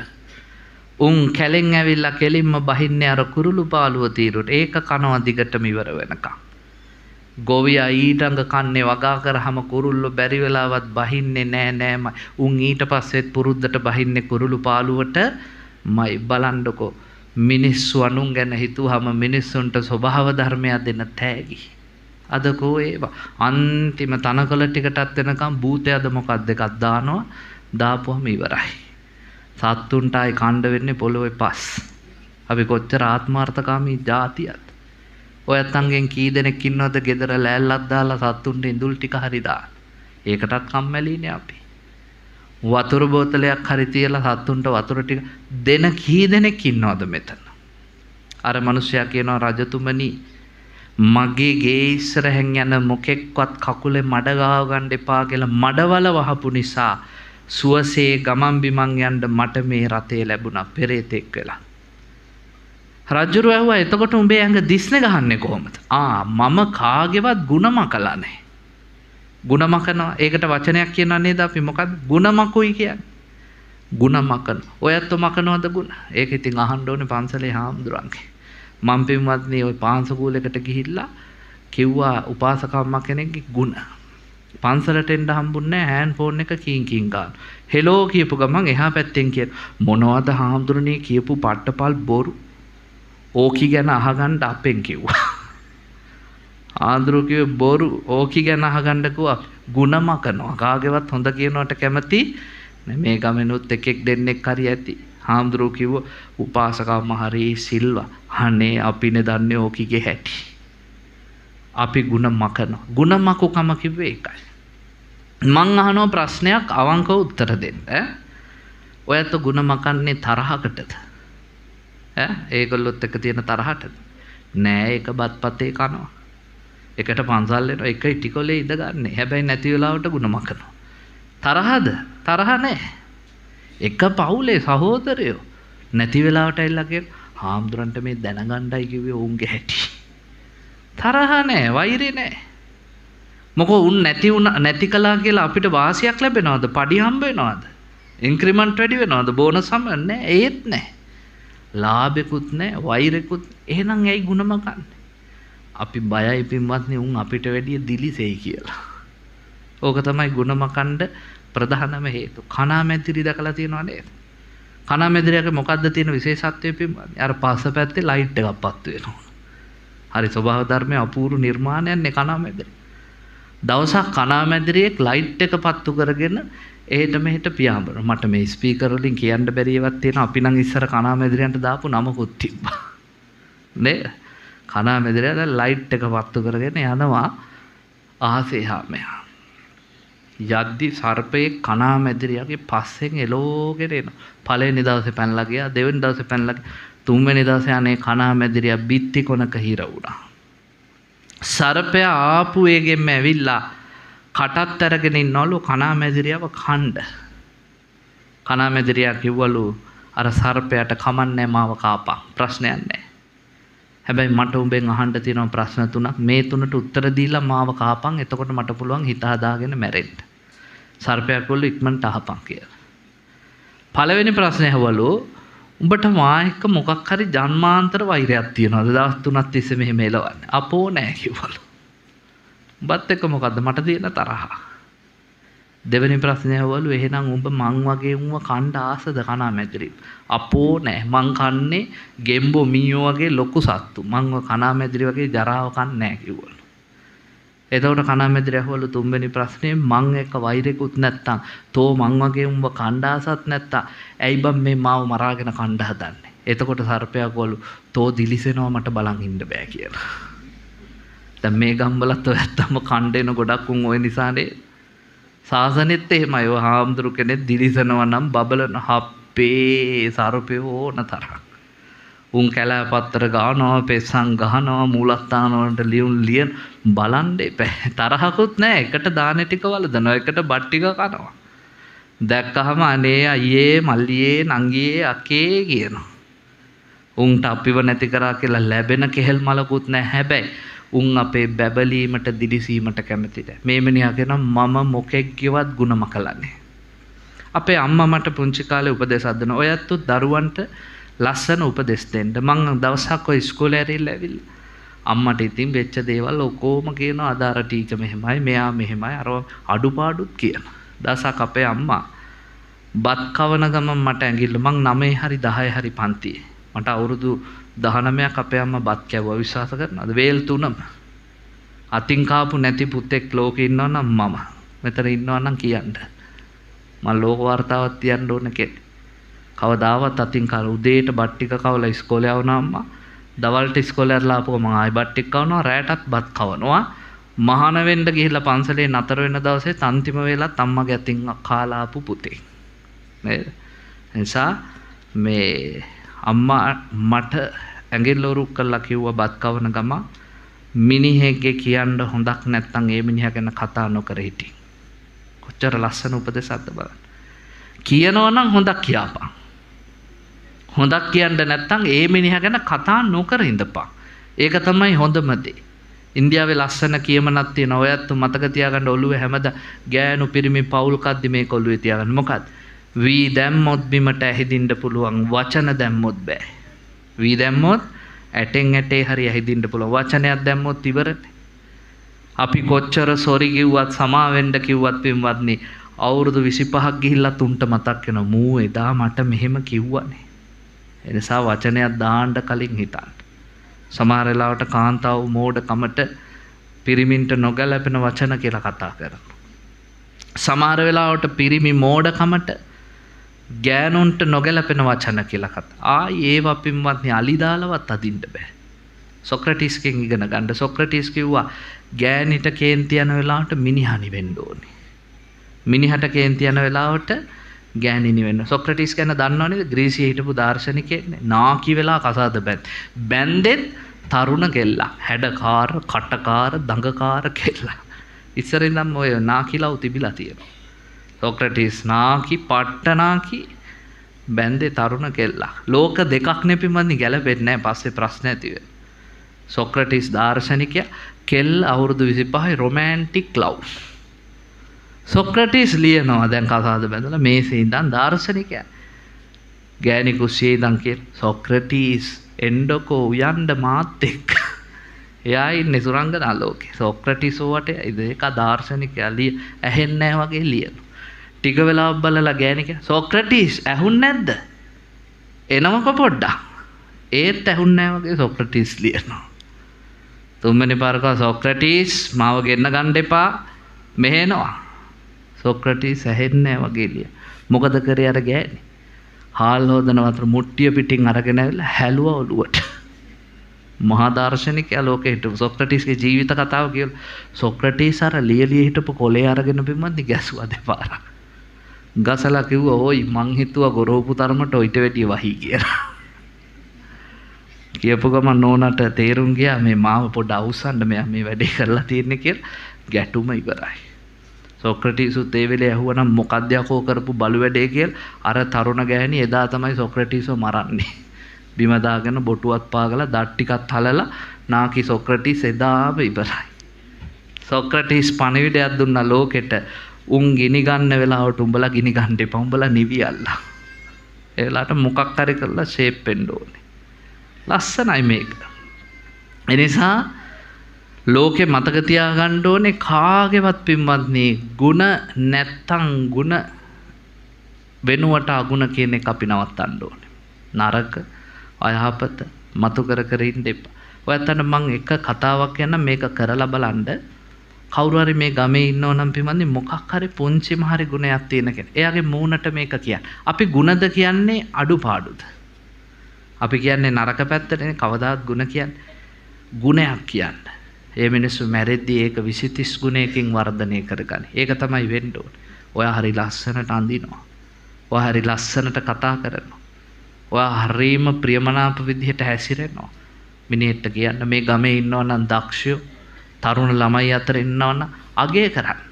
උන් මැරෙන්නේ හැකියාවන් වර්ධනය කරගෙන. මං එහෙම කරලා තියෙනවා. ළමයින්ට එහෙම කියන්නකො පුතේ ඔයා හරි ස්මාර්ට්. ඔයා ලස්සනට අඳින්න. උන් හැමදාම ලස්සනට අපිට පේන්න හරි ලස්සනට අඳිනවා. ඒකනේ වෙන්න ඕනේ.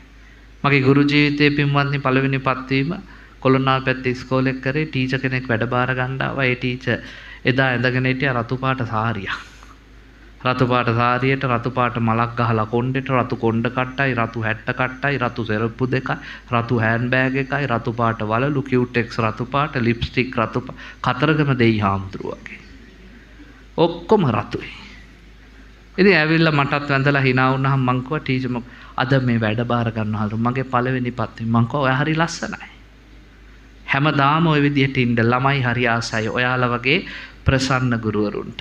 මට මතකයි ටීචර්ට තියෙන්නම ඇත්තේ ඇඳුම් සෙට් 6යි 7යි.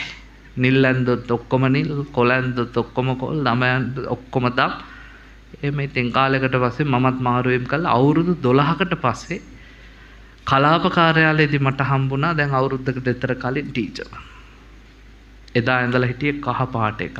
සාරියත් කහ පාටයි, කොණ්ඩේ ලොකු මලකුත් ගහලා කහ පාට. ඊළඟට සෙරප්පු දෙකක් කහ පාටයි, බෑග් එකක් කහ පාටයි, වලලුත් කහ පාට. කහ කිරිල්ලියක් වගේ. එදත් ඇවිල්ලා වැන්දා. මං කිව්වා තාම අර විදිය නේද? අවුරුදු 12කට පස්සේ. එතුමිය මට කියනවා හාමුදුරනේ මගේ ගුරු ජීවිතේ පළවෙනි දවසේ ඔබ වහන්සේ මට දීපු ඒ උත්තේජනය මම පෙන්ෂන් යනකම් මගේ ජීවිතේ තියෙයි. දැන් පළවෙනි දවසේ මං වැඩේ බකල් කරා නා. මොනවද මේ විචූර්ණ පිස්සුද? ඕවා ගලවලා ගුරු ජීවිතෙත් එපා වෙන්න තිබ්බා. එසා මිනිහෙක්ගේ පින්වත්නි හැම මොහොතකම ගුණයක් දකින්න. අර මිනිස්සයා කියනවා මම ಗುಣ මැකුවේ නෑ ඒ නිසා ඇඟ දිස්නේ ගහනවා. ඊළඟට ඇහුවා එතකොට උඹ හෙළුවෙල්ලෙන් ඉන්නේ ඇයි? රෙදි කඩ යන්නේ කරේ ඒකේ වික්කේ හොර ඇඳුම් කිව්වා. එක එක හොරකම් කරලා ගෙනාවපුව හොර රෙදි බිස්නස් එකක් ඉතින් පෙරේත ලෝක නෙවෙයි කොහෙ ගියත් ඇඳුම් නෑ කිව්වා. රජුරුව දැන් ඇඳේ ඉඳන් කල්පනා කරනවා යකඩු මේ පොඩි පොඩි ඒවට විපාක මෙහෙමනම් මට කොහොම වෙයිද? මේක මේ රෙදි හොරකම් කරලා ඊළඟට ಗುಣමක නොවීම නිසා ඊළඟට අර මඩවලක් වහලා හොඳ පැත්තට හොඳ ඒවයි නරක පැත්තට මම කොහෙවත් ඉන්න ගෑණියෙක් අයිති කරගන්න ඒ ගෑණිගේ මිනිහා මරලා බලහත්කාරයෙන් ගෑණිගේ ඉන්නකල් මට මොනවා වෙයිද දන්නේ. අම්බ සක්කර රජුරුව බය වුණා. බය වෙලා කිව්වා උඹ පෙරේතෙක් වුණත් මට ලස්සන පාඩමක් කියලා දුන්නා. ඒ නිසා වස්ත්‍රයක් පහළ වෙන්න උඹට මොනවද කරන්න ඕනේ? ඒ පාර ගෝ ඉතින් අපිට ඇඳුම් දුන්නට වැඩක් නැහැ අපි පෙරේතයෝනේ. ඒ නිසා හාමුදුරු කෙනෙක්ට පිළිසඟලක් පූජා කළා මට පින් දෙන්න කිව්වා.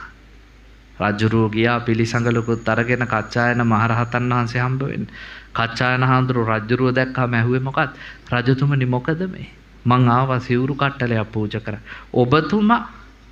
ඔබතුමා හාමුදුරු කී දෙනෙක්ගේ ඔලු පැලුවද? හාමුදුරු කී දෙනෙක්ට කකුල් මාට්ටු දැම්මද? හාමුදුරු කී දෙනෙක්ගේ පාත්‍රා පොලේ ගැහුවද? එහෙව් ඔබතුමා මොකද මේ? අනේ ස්වාමීනි සමාවෙන්න කොළු කමට තරුණ කාලේ නොදැනුවත් ඒ ජහජරා වැඩ කළා තමයි. හැබැයි ඊයේ රාත්‍රියේ එක පෙරේතෙක් ජීවිතේ මොකද්ද කියලා හැදෙන්නයි ඕනේ. අනේ සමාව දෙන්න කිව්වා. කච්චායන හාමුදුරුවෝ කතා දෙකක් නැහැ පින්වත්නි. ඒ වෙලාවේදී කියනවා රජතුමනි ඔබ වරද විදිහට පිළි අරගෙන හැදෙන්න කැමති නම් අපි ඉවසන්නත් කැමතියි. පූජා කරන්න සිව්. ඕකයි බුද්ධ ආගම. තාත සමහරුන් කියනවා නේද මේ ගම්වල කුඩු ගහන කසිප්පු ගන්න එපා හාමුදුරනේ පන්සල් ලෝකුන්ව කියලා. මේ ගමේ ඉන්නවා නම් මිනි මරපු හොරකම් මම නම් එහෙම නෑ. මේ ඊයේ පෙරේද මගේ වාර්ෂික පෙරහැර මේ දවස්වල මං කොහෙවත් යන්නේ නෑ. මේ මාසෙම මේ හාමුදුරුව ඇවිල්ලාම ආරාධනා කරපු නිසා මං කව අද එන්න. මේ වෙලාවේ මගේ පන්සලෙත් බණ වාර්ෂික පින්කම් පෙරහැරට. ඉතින් මං කොල්ලෙක් දැකලා කිව්වා පන්සලේ ඇවිල්ලා බෝධි පූජා. මං කව පුතේ මේ මගේ පෙරහැරට එන්න මොනවා හරි පෙරහැරේ මම වගකීමක් දෙන්න. මට ඒ පාර මිනිස්සෙක් ඇවිල්ලා කියන ආදුරනේ මේ හිරේ ගිහිල්ලානේ ආවේ. මං කිව්වා ඉතින් මොකෝ? දැන් හිරේ ගියා කියලා ඌට පන්සල් එන්න බැරිද? හිරේ ගියා කියලා පින්වත්නි උන්ට පින් කරන්න බැරිද? හිරේ ගියේ උන් නිවන් දකින්න මහ පුතුම කතාවක් නෙමෙයි. අර ගෝල්පේස් වල අරගල කරපුන් අපිට ඒ කාලේ දේශපාලඥයෝ ගේන්න එපාලු පන්සල්. හොරුන්ට වහන්නලු දොරවල්. ඔක්කොම නරක මිනිස්සුන්ව පන්සලෙන් දොට්ට දාන්න කරඬු ඔළුවේ තියන්න මේපාලු. එහෙනම් ඉතින් අපිට පන්සල් ටික වහලා දාලා බුදිය ගන්නයි වෙන්නේ. මතක තියා මේ ලෝකේ හොඳම කියලා මිනිස්සු කොහෙවත් නැහැ. ඔය කියන උන්ගෙත් කිල්ලෝට වල හුණු ඩිංග ඩිංග හරි තියෙනවා. මිනිස්සට සොඳුරු ගුණ සහ නුගුණ ඇත. නිදොස් කෙනෙක් මෙදියත උපදනේ නැත. මේ ලෝකේ නිර්දෝෂීම කියලා මිනිස්සු නැහැ. හැම කෙනාගේම අඩුපාඩු. අඟුලිමාල 999 මරලාපම බුදුහාමුදුරුවෝ කදා ගන්න එපා ගේට්ටුවෙන් මෙහෙට කියලා. නෑ එන්න ඉඳ ගන්න කියලා බණ ටික කිව්වා. රහත් වෙන්න බණ කියපු ආගම බුද්ධහක. ජීවිත කාලෙම වල්කම් කරපු ගණිකාව අම්බපාලි අනේ මටත් මහාන වෙන්න ආසයි ස්වාමීනි කිව්වහම බණ කියපු මහාන කරපු රහත් භාවයට මඟ පෙන්නපු ආගම බුද්ධහගම. තම්බදා ටික වගේ දරුණු හොරු අවුරුදු 50ක් එයාගේ රස්සාව රජේ වදකයා බෙලි කපලා මිනිස්සුන්ගේ පෙන්ෂන් ගියාට පස්සේ සරියුත් හාමුදුරන් අනේ අපිත් ආසයි ධර්මය අවබෝධ කරන් බණ කියන්නකො කිව්වහම බණ කියලා සෝතාපට්ටි මාර්ගස්ත සිතක හිත නවත්තපු එකයි බුද්ධහගම. ඒසා බුද්ධහගම කියන්නේ හොරු එළෝනාගම නෙවෙයි. මම නම් කියන්නේ පින්වත්නි අද මේ ගමේ ඉන්න ලොකුම නරක මිනිහා හොරා පන්සල් ආවත් හාමුදුරුවෝ කරඬු ඔළුවේ තියන්න ඕනේ. මේ ගමේ ඉන්න අන්තිම කුපාඩියා පන්සල් ආවත් හාමුදුරුවෝ පිරිත් නූල ගැට ගහන්නම ඕන. ඒක තමයි බුද්ධහගම. මතක තියාගන්න.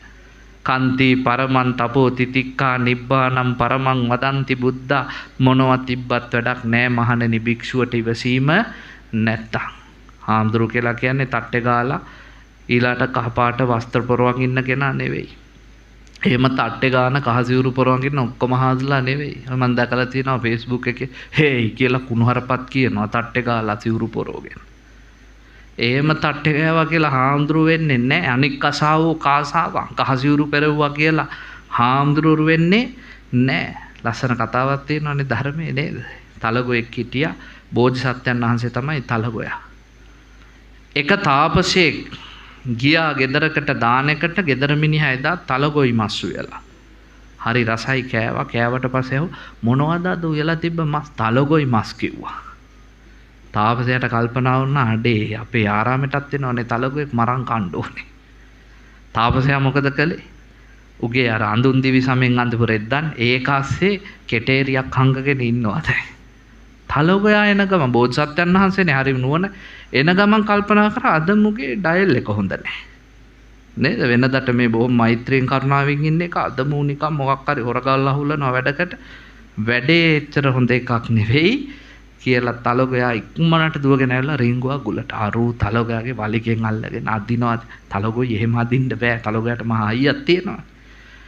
ඇදලා වෙහෙස වෙලා වැටුණා. පැත්තකට වැටලා හතිය රිද්දි.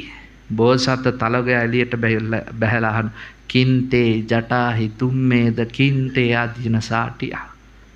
උඹ මොකටද මේ ජටාවක් බැඳගෙන ඉන්නේ? උඹ මොකටද මේ අඳුන් දිවි සමෙන් කරපු වස්ත්‍රයක් ඇතගේ? ඕවා තවුසන්ට අයිති දේවල්. හොරුන්ට අයිති ඒවා නෙවෙයි. ඒසා ගොඩක් වෙලාවට මතක තියාගන්න සිවුරු පොරෝගෙන තට්ටේ ගාගෙනත් ඉන්නව හොරු. ඒගොල්ලෝ බාහිරෙන් මහණුණට කය පැවිදි කරාට හිත පැවිදි කරපු අය නෙවෙයි. හිත පැවිදි කරන කෙනයි නියම පැවිද්ද. බුදුහාඳුරෝ මොකද්ද පැවිද්දගේ ලක්ෂණ කිව්වේ? පැවිද්දට ලක්ෂණ 3යි. ඔන්න අද මතක තියාගන්න.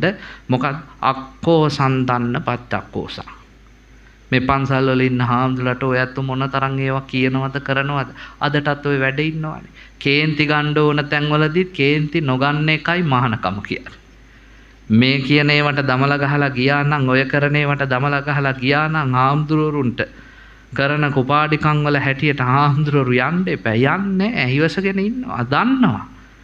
දැනගෙනත් උන් මූණට හම්බුණා සුවපත් වේවා කියන. හාමුදුරුවරුම පන්සලෙන් එලවන්න කුමන්ත්‍රණ කරපු යටිකූට්ටු වැඩ කරපු මලාමත් නිවන් සැප ලැබේවා කියනවා. මහානකම කියන්නේ ඕකයි. කේන්ති ගන්න ඕන තැනදිත් කේන්ති ගන්නේ නැහැ. ඊළඟට බුදුහාමුදුරුවෝ දේශනා කරන ඊළඟ එක මොකද්ද? අක්කෝ සන්තන්න පච්චක්කෝසං. ඊළඟට රෝසෙන් තන්න පටිරෝසං. වෛර කරන්න ඕන තැන්වලදී වෛර කරන්නෙත් නැහැ. එලවන්න හිතෙනවා. හැබැයි කරන්නේ. මට ලස්සන සිද්ධියක් වුණා. මං කොළොන්නායි පන්සලේ වැඩ වාසය කරන කාලේ විහාරගේට ගිහිල්ලා එනවා. ඒද්දි ත්‍රිවිල් එකක් නවත්තලා මිදුලේ ත්‍රිවිල් එකේ පිටිපස්ස පැත්තේ ලියලා වාක්‍යයක්. මෙහි ත්‍රිවිල් වලත් ඇති හලාවත මාදා පැත්තේ ඔය ත්‍රිවිල් වලත් ඉන්නවා දාර්ශනිකයෝ එක ඒවා ලියලා. මමත් ඉතින් නිකන් කියෙව්වා ඉන්න බැරි කමට. මොකද්ද ඌ ලියලා? අම්මාගෙන් ගත්තේ පණ, තාත්තගෙන් ගත්තේ අන, ඕනෑ නෑ එක එකාගේ බන. මං ඇවිල්ලා ඇහුවා ඇයි හාමුදුරුවෝ තාත්තගේ 3 මාසේ බනට එක්කයි යන්න ආවේ. මං කව බන නම් කියන්නේ මම මොකේද යන්නේ මේකේ. මං කව මේකේ යන්න බෑ. ඒ පාර ඇයි? මං කව උඹ මේක පිටිපස්සේ ලියලා තියෙන්නේ අම්මාගෙන් ගත්තේ පණ, තාත්තගෙන් ගත්තේ අන, ඕනෑ නෑ එක එකාගේ බන කියලා. ඕකේ මං ගිහලා බන කිව්වොත් ගමේ මම මොකෙක් කියලා හිතයි. ඕකේ යන්න බෑ. කොල්ලගේ ඇස්වල කඳුළු පිරුණා. ඉතින් කරන්න දෙයක් නැහැ. මං ඒ පාර පුතේ උඹ ඕන දිල්ලියක ගිහිල්ලා වෙන එකක් අරන් වරෙන් මං බනට එන්නම් මේ කියන්නේ. මං දොරත් වහගෙන ගියා ඇතුළට. පැය භාගයකට විතර පස්සේ ඌ ඇවිල්ලා මගේ දොරට ගැහුවා. හාමුදුරනේ ත්‍රිවිල් එකක් අරන් ආවා. මං ඇවිල්ලා පින්වත්නි අර බෝධිය වටේ යනවා වගේ ත්‍රිවිල් එක වටේ ප්‍රදක්ෂිනා කරා. මොකෝ ඒකේ මොනවද තියනවද දන්නේ නැහැ. ඒ පාර ඒකේ මොකුත් නැති තැන ගියා නැගලා බන කියන්න. එදා බනට ගිහිල්ලා මං කිව්වා දැන් 7:35යි 7ට බන තිබ්බේ මගේ වැරද්දකින් නෙවෙයි මම වෙලාවට වඩිනවා මේ දායකයාගේ පුතාගේ වැරද්දකින් තමයි බනට පරක්කු වුනේ. කමන්නේ බන ටිකක් අහමු බන අහන වෙලාව. ඒ අද බනේ මාතෘකාව ගොංකම් නොකරනු. මිනිස්සු බැලුවා මොකක්ද යකෝ මේ මාතෘකාව ගොංකම් නොකරනු. ධම්මපදෙම පටන් ගත්තා. නතං කම්මං කතං සාදු යං කත්වානානුතප්පති යස්සස්සු මුකෝරෝ දම් විපාකම් පටිසේති. බුදුහාඳුර අපිට කියලා තියෙනවා පින්වත්නි දෙයක් කරලා කාලයක් ගිහිල්ලා මතක් කරද්දි කඳුළු පිරෙනවා නම් ඇස්වල එවැනි දේ කරන්න එපා පව්. මං කව පුතන්ඩියත් මීට කාලයකට කලින් ත්‍රිවිල් එකේ ගැහුවා ස්ටිකර්. ඒ කාලේ නම් හිතන්න නැතුව ඇති අම්මා මැරෙයි තාත්තා මැරෙයි පනාදී හාමුදුරු ගේන්න වෙයි පිරිත් කියන්න වෙයි 7 දවසේ 3 මාසෙට මොකොත් හිතන්න නැතුව ගැහුවා. අද ඒ ස්ටිකරේ නිසාම 60 කඳුලක් ආවා. බුදුහාඳුරෝ කෝ එහෙම දේවල් කරන්න එපා. අපි උපතේ ඉඳන් මරණය වෙනකන් තිසරණේ එක්ක බැඳිච්ච මිනිස්සු මේ ගම්වල ඉන්නේ පරණ සිංහලයෝ. මතක තියාගන්න උරුමය තියෙන සිංහලයෝ. ඔයත්ෝ ජීවත් වෙන්නේ මැණික් 63ක් එක්ක. අපිට ඒ තුන හැර වෙන ජීවිතයක් නැහැ. නත්ති මේ සරණං අඤ්ඤං බුද්ධෝ ධම්මෝ සංඝෝ. සමහරුන් ඉන්නවා ඉතින් ටකරන් ටිකක් හම්බුනාම හාල් පැකට් එකක් හම්බුනාම බත් ටිකක් දෙනවා කිව්වහම පාස්ටර් ජෙරම් ලෙඩ හොඳ කරනවා කිව්වහම නත්ති මේ සරණං අඤ්ඤං ජෙරම් ගාවටත් ගොහින් එඤ්ඤං කියලා. එහෙම උන් ඉන්නවා. හිටපු ගමන් ඉන්නවා. අයින් කියනවා හාඳුනනේ මේ අපි දැන් කතෝලික කෙනෙක්නේ බැඳලා තියෙන ලැජ්ජ වෙන්න ඕනේ.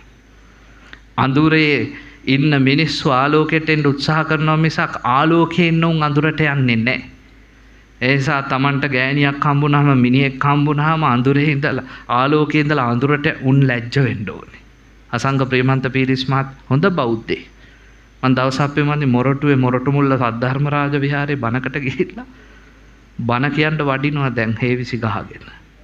ගන්ටාර කුන්න ළඟ මෙහෙක් ඉඳන් ඉන්නවා බිම සුදු ඇඳලා. පන්සලේ ලොකු හාමුදුරන්ගේ මං ඇහුවා හාමුදුරනේ මේ ඉන්න මිනිහා නිකන් අසංග ප්‍රේමන්ත පීරිස් වගේනේ. ඌ තමයි කිව්වා. මං කව මේක නිකන් අර අසංග ප්‍රේමන්ත පීරිස්. හාමුදුරුවෝ ඌ තමයි. මං ඇහුවා එතකොට මේ එහා පැත්තේ ගෙවල් හැමදේම ඇවිල්ලා බනහන හොඳ බෞද්ධයෝ. බලන්න වසංග ප්‍රේමන්තගේ ලස්සන සින්දුවක් තියෙනවා මොකක්ද? බුදු බවත් වෙයි මගේ පුතාට මං වැඳලා කියන්නම් පව් නෑ උඹට. තාත්තා කියනවා මං උඹට වඳින්නම්. ඒක පව් සිද්ධ වෙන්නෙත් නෑ. මොකද්ද මේ තාත්තා වැඳලා ඉල්ලන්නේ? කවදාවත් එපා පුතේ බුදුදහමට පිටුපා යන්න. මම මැරුණු දාට එපා පුතේ බුදුගේ නම් පාලු කරන්න. ඔච්චරයි තාත්තා ඉල්ලන්නේ ඉල්ලේ. එහෙම කළොත් මොකද වෙන්නේ? සින්දු අවසානයේ කියන වැහි නැති හෙන පාත් වේවි මගේ මිනිවලට උඹ වාගේ පව්කාර පුතෙක් මේ ලෝකෙට බිහි කෙරුවාට. ආලෝකයේ ඉන්න මිනිස්සු අඳුරට යන්නේ නැ මොනවද දුන්නා. මේ තමයි ලෝකේ තියෙන උතුම්ම සතුට උතුම්ම සැපත. එසා මේ ගම්වල ඉන්න මිනිස්සු තාම ශ්‍රේෂ්ඨ ජීවිත ගත කරන්න. ශ්‍රේෂ්ඨ ජීවිතවලින් තොර ජීවිතයක් අපිට නැහැ. ඉතින් මං අර කොල්ලට කිව්වා අපි උපතේ ඉඳන් මරණය වෙනකම්ම හොඳ සිංහලයෝ. ඔයත් දන්නවනේ අපි බඩට ආපුවම අපේ අම්මලා දුවගෙන ආවේ කොහෙටද? පන්සලට. පිරිත් කියලා ආශිර්වාද දරුවා එළියට එන්න ඔන්න මෙන්න තියෙද්දි අඟුලිමාල පිරිත කිව්වා තැඹිලි ගෙඩිය මතුරලා දුන්නා. ඊට පස්සේ පොඩි කාට ඉඳුල් කට ගාද්දි අකුරු කියවද්දි හැමත පිරිත් කිව්වා. ඒක කසාද බඳිද්දි තන්තේ සහ බෞද්ධතේ ජයමංගලානී කියලා පිරිත් නූල් ගැට ගහලා පිරිත් පැන් එතනත් එහෙම. උන්ට ළමයි හම්බෙද්දිත් පිරිත් උන් කවදා හරි පණ අදිද්දිත් පිරිත් කිව්වා. ඒතේන සත්‍යේන සුවත්ති හෝතු මැරිලා අලු කරලා ගිනි තිබ්බට පස්සේ මිනි අලු ටිකටත් තිස්සේ පිරිත් පෑ. තිසරණෙන් තොර ලෝකෙ වයතේන සත්‍යේන සුවත්ති හෝතු මැරිලා අලු කරලා ගිනි තිබ්බට පස්සේ මිනි අලු ටිකටත් තිස්සේ පිරිත් පෑ. තිසරණෙන් තොර ලෝකයක් අපිට නැහැ. එනිසා අපි මේ සංඝයා කෙරෙහි බුදුහාමුදුරුවෝ ධර්මයේ කෙරෙහි නැඹුරු වෙ යුතුයි. මම ඉතින් බණ ටික කියලා කිව්වා. හොඳයි එහෙනම් බණ ඉවරයි. මාව ගිහින් දාන්න කියලා. ආවා පන්සලට. මාස 4කට 5කට පස්සේ වෙනවන්නේ මං දෙමටගොඩ බස් ස්ටෑන්ඩ් එකේ ඉඳිද්දි ත්‍රිවිල් එකක් ඇවිල්ලා නැවැත්තුවා. හාමුදුරනේ වඩිමු. මට සාමාන්‍යයෙන් ওই මූණත් අහඩු එකපාරක් දැක්කම මතක හිටිනවා. මගේ ඔළුවට එකපාරටම ආවා මේ අරුුනේ. කවුද? අම්මගෙන් ගත්තේ පණ තාත්තගෙන් ගත්තේ යන ඕනෑ නෑ එක එකාගේ බණ. ඌ මේ මට කියන වඩිමුලු. මං ඒ පාර කිව්වා නෑ මම මේ ළඟට යන්න. කමන්නේ හාමුදුරනේ වඩිමු. මන් ත්‍රිවිල් එක පිටිපැස්සට ගිහලා ආයි බැලු. ඒ පාර බිමන්නේ අර ඔක්කොම මකලා ඌ ගහලා මේ ගෞතම බුද්ධ රාජ්‍යයි කියලා. මන් ත්‍රිවිල් එකට නැගලා ඔළුවත් අත ගාලා පිටටත් එකක් තට්ටු කරලා කිව්වා උඹලා හැදෙනවා නම් බං අපි තරම් ආස පිරිසක් ලෝකේ කොහෙවත් නෑ මතක තියාගන්න. ඔය හාමුදුරුවෝ සමහර දේවල් කියද්දි ගිහියන්ට හරියට රිදෙන උන් අහනවා හාමුදුරන්ට මොකටද රට හාමුදුරන්ට මොකටද ජාතිය? හාලා බණ ටිකක් කියාගෙන ඉන්න. අපි බණ විතරක් කියාගෙන හිටියනම් සිංහල බෞද්ධයෝ වලලොපු තැන්වල ගසුත් පැලවෙලා. අපි බණ විතරක් කියාගෙන හිටියනම් සිංහල ජාතිය අන්තිම මිනි පෙට්ටියට ගහන අන්තිම ඇනෙත් ගහලා. ඒ වගේ මෝඩ කතා කියන්න එපා. ලෝකේ පවතින තුරාවටම ඔයත්තන්ට හොඳ නරක කුසල් අකුසල් පෙන්නලා දෙන ජාතිය තමයි භික්ෂුව.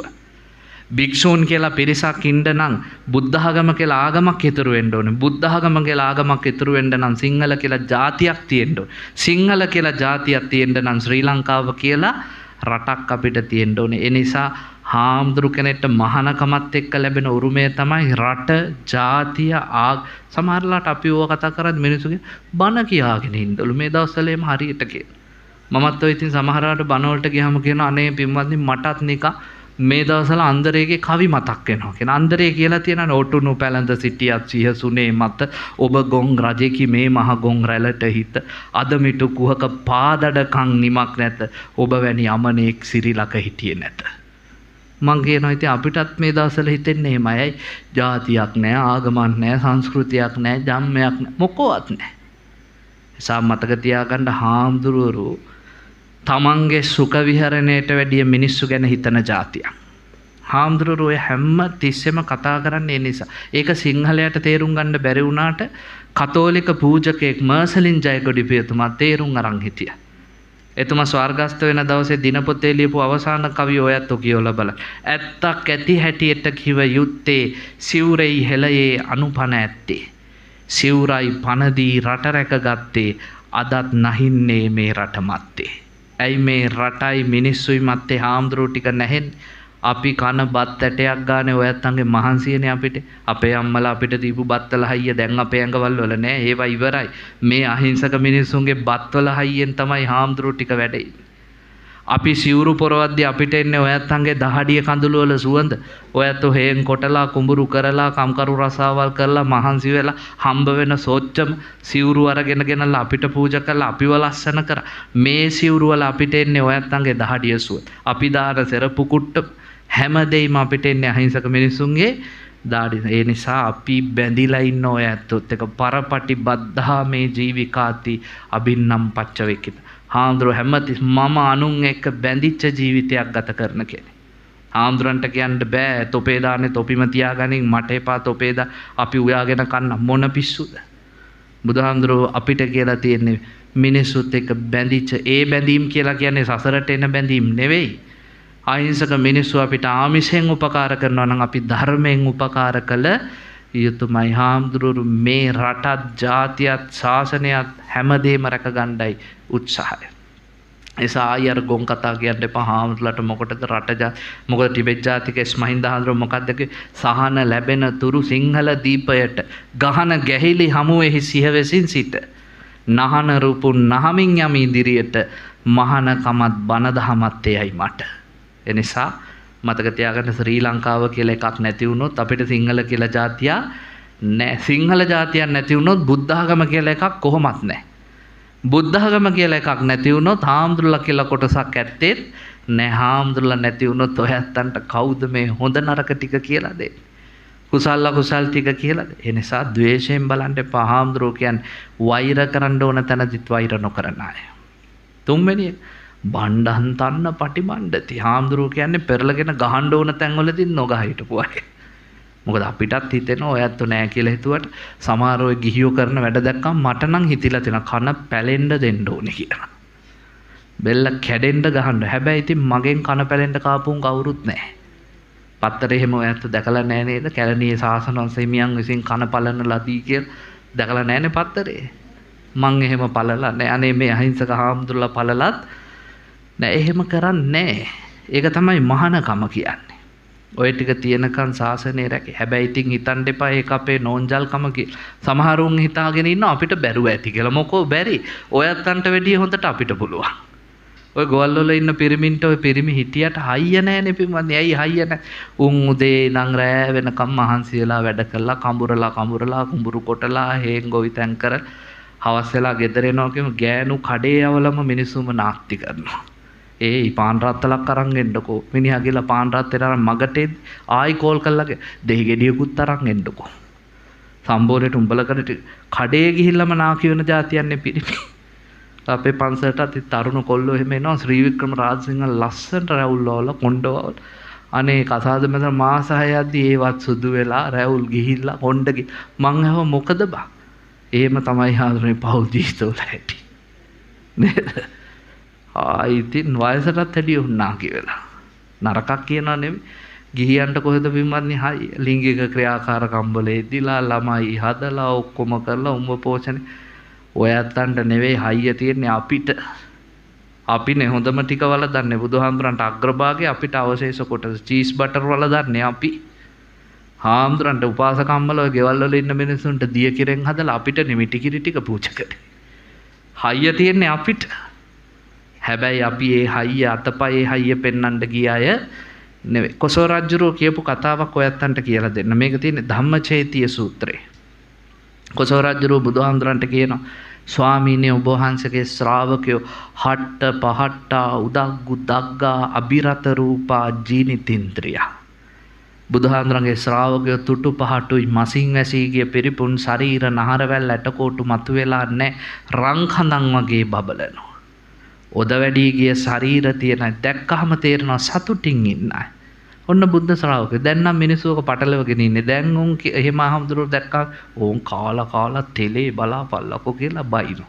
ඒක කුහක කම ඉරිසියාව. කොසෝ රජුරෝ සතුටින් කියන ඔබ වහන්සේගේ ශ්‍රාවකයෝ පිනාගේ ඉන්ද්‍රියන් සහිතයි. ඔද වැඩි ගිය ශරීර මසින් ඇසුණු ශරීර හොඳ 6-4 අය. හැබැයි බුදුහාමුදුරනේ එහෙම උද වැඩි ගිය ශරීර තිබ මිග භූතේන චේතසා විහරත් මුවපොව්වන්ටත් වැඩිය සිතුවිලි වලින් අහිංසකයි. ඕකයි මහානකම කියන්නේ. මුවපොව්වන්ටත් වැඩිය අහිංසකයි. එහෙනම් මහානකම මොකක්ද? අද ඉඳන් කියන්න එපා සිසිවුරු පොරෝණ එක කියලා. තට්ටේ ගහන එක කියලා කියන්න එපා. මහානකම කියන්නේ මොකක්ද? කේන්ති ගන්න ඕන තැන්වලදීත් කේන්ති නොගන්න එකයි මහානකම. වෛර කරන්න ඕන තැන්වලදීත් වෛර නොකරන එකයි මහානකම. සුවපත් වේවා හැමෝටම කියනවා. ඊළඟට පෙරලගෙන ගහන්න හිතන තැන්වලදීත් නොගහ ඉන්න එකයි මහානකම. එනිසා ඒ උතුම් සංඝයාත් එක්ක මේ ගමන හරි ලස්සනට අපි යන්න ඕනේ. කච්චායන මහරහතන් වහන්සේ කිව්වා අම්බසක්කර රජ පූජා කරන්න රජතුමනි පූජා කළා. මොකද්ද කිව්වේ? පළමු පින ඔබට ලැබේවා ආයුෂ්‍රි සම්පත් ලැබේවා. දෙවන පින මිය පරලොව ගිය ප්‍රේතයට ලැබේවා ඔහුත් සමුද්ද වේවා. වස්ත්‍ර ලැබිලා ලස්සනට ආවා. ඇවිල්ලා කිව්වා රජතුමනි බොහොම පිං. බලන්නකො සසරේ හැටි. හොඳ කළොත් හොඳ නරක කළොත් නරක. අපිට කැරකිලා හරි එනවා පින්වන්නේ. මම ඔය එක පන්සලක වැඩ හිටියා කාලේ ඒ පන්සලේ ඉස්සරහා ගෙදර ඉන්නවා හමුදාවේ මහත්තයෙක්. එයාට ඉන්නවා අංග විකල මන්ද බුද්ධික පුතෙක්. හරි විකෘති. කෑ ගහනවා දඟලනවා. අනිත් ළමයින්ට වැඩිය හරි ප්‍රචණ්ඩයි. අම්මා තාත්තව ඌරලා මේ නියපොතු වලට මස් වෙනකන් ඌරනවා. ලේ පෙරාගෙන කොච්චර කරත් නඩත්තු කරන්න බෑ. ගල් අරගෙන ගහනවා වටපිටේ මිනිස්සුන්ට කරදර. හරිම ප්‍රචණ්ඩයි. හැමදාම උදේට පින්වත්නි මං ඉස්කෝලේ යන්න එළියට බහිද්දි මූව තමයි දකින්නේ අවුරුදු ගානක් තිස්සේ. ඒ පාර මං කල්පනා කළා දවසක් ත්‍රිවිල් එකේ යනකම් මොකද්ද මේක කරපු පව. මොකක් කියලාද ඔය ඇත්තෝ හිතා. මිනිසුන් වල්ලගෙන අතපය අඹරවන්න ඇති ඒවයි විපාකනේ හම්බෙලා තියෙන බෙලි කරකෝලා අඹරල තෝ මරනවා කියලා ගහන්න ඇති. ඉතින් විපාකද විඳිනවා. අර අම්මයි තාත්තයි උනුත් දුක් විඳිනවා. උනුත් ඒ ආත්ම භාවයේ ළඟ ඉඳන් කියන්නේ හොඳ වැඩේ ගහපිය. පොලුත් ගෙනත් දෙන්න ඇති මේකෙන් ඔළුවටම අතෑර. උනුත් අද විඳවනු.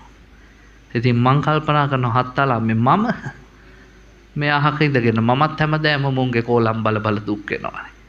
එතකොට මට හිතෙන ඉතින් මමත් ඒ ආත්ම භාවයේ අරුම් ගහද්දි කොයි හරි කඩපිලක තේ හරි බිබී ඉන්න ඇති.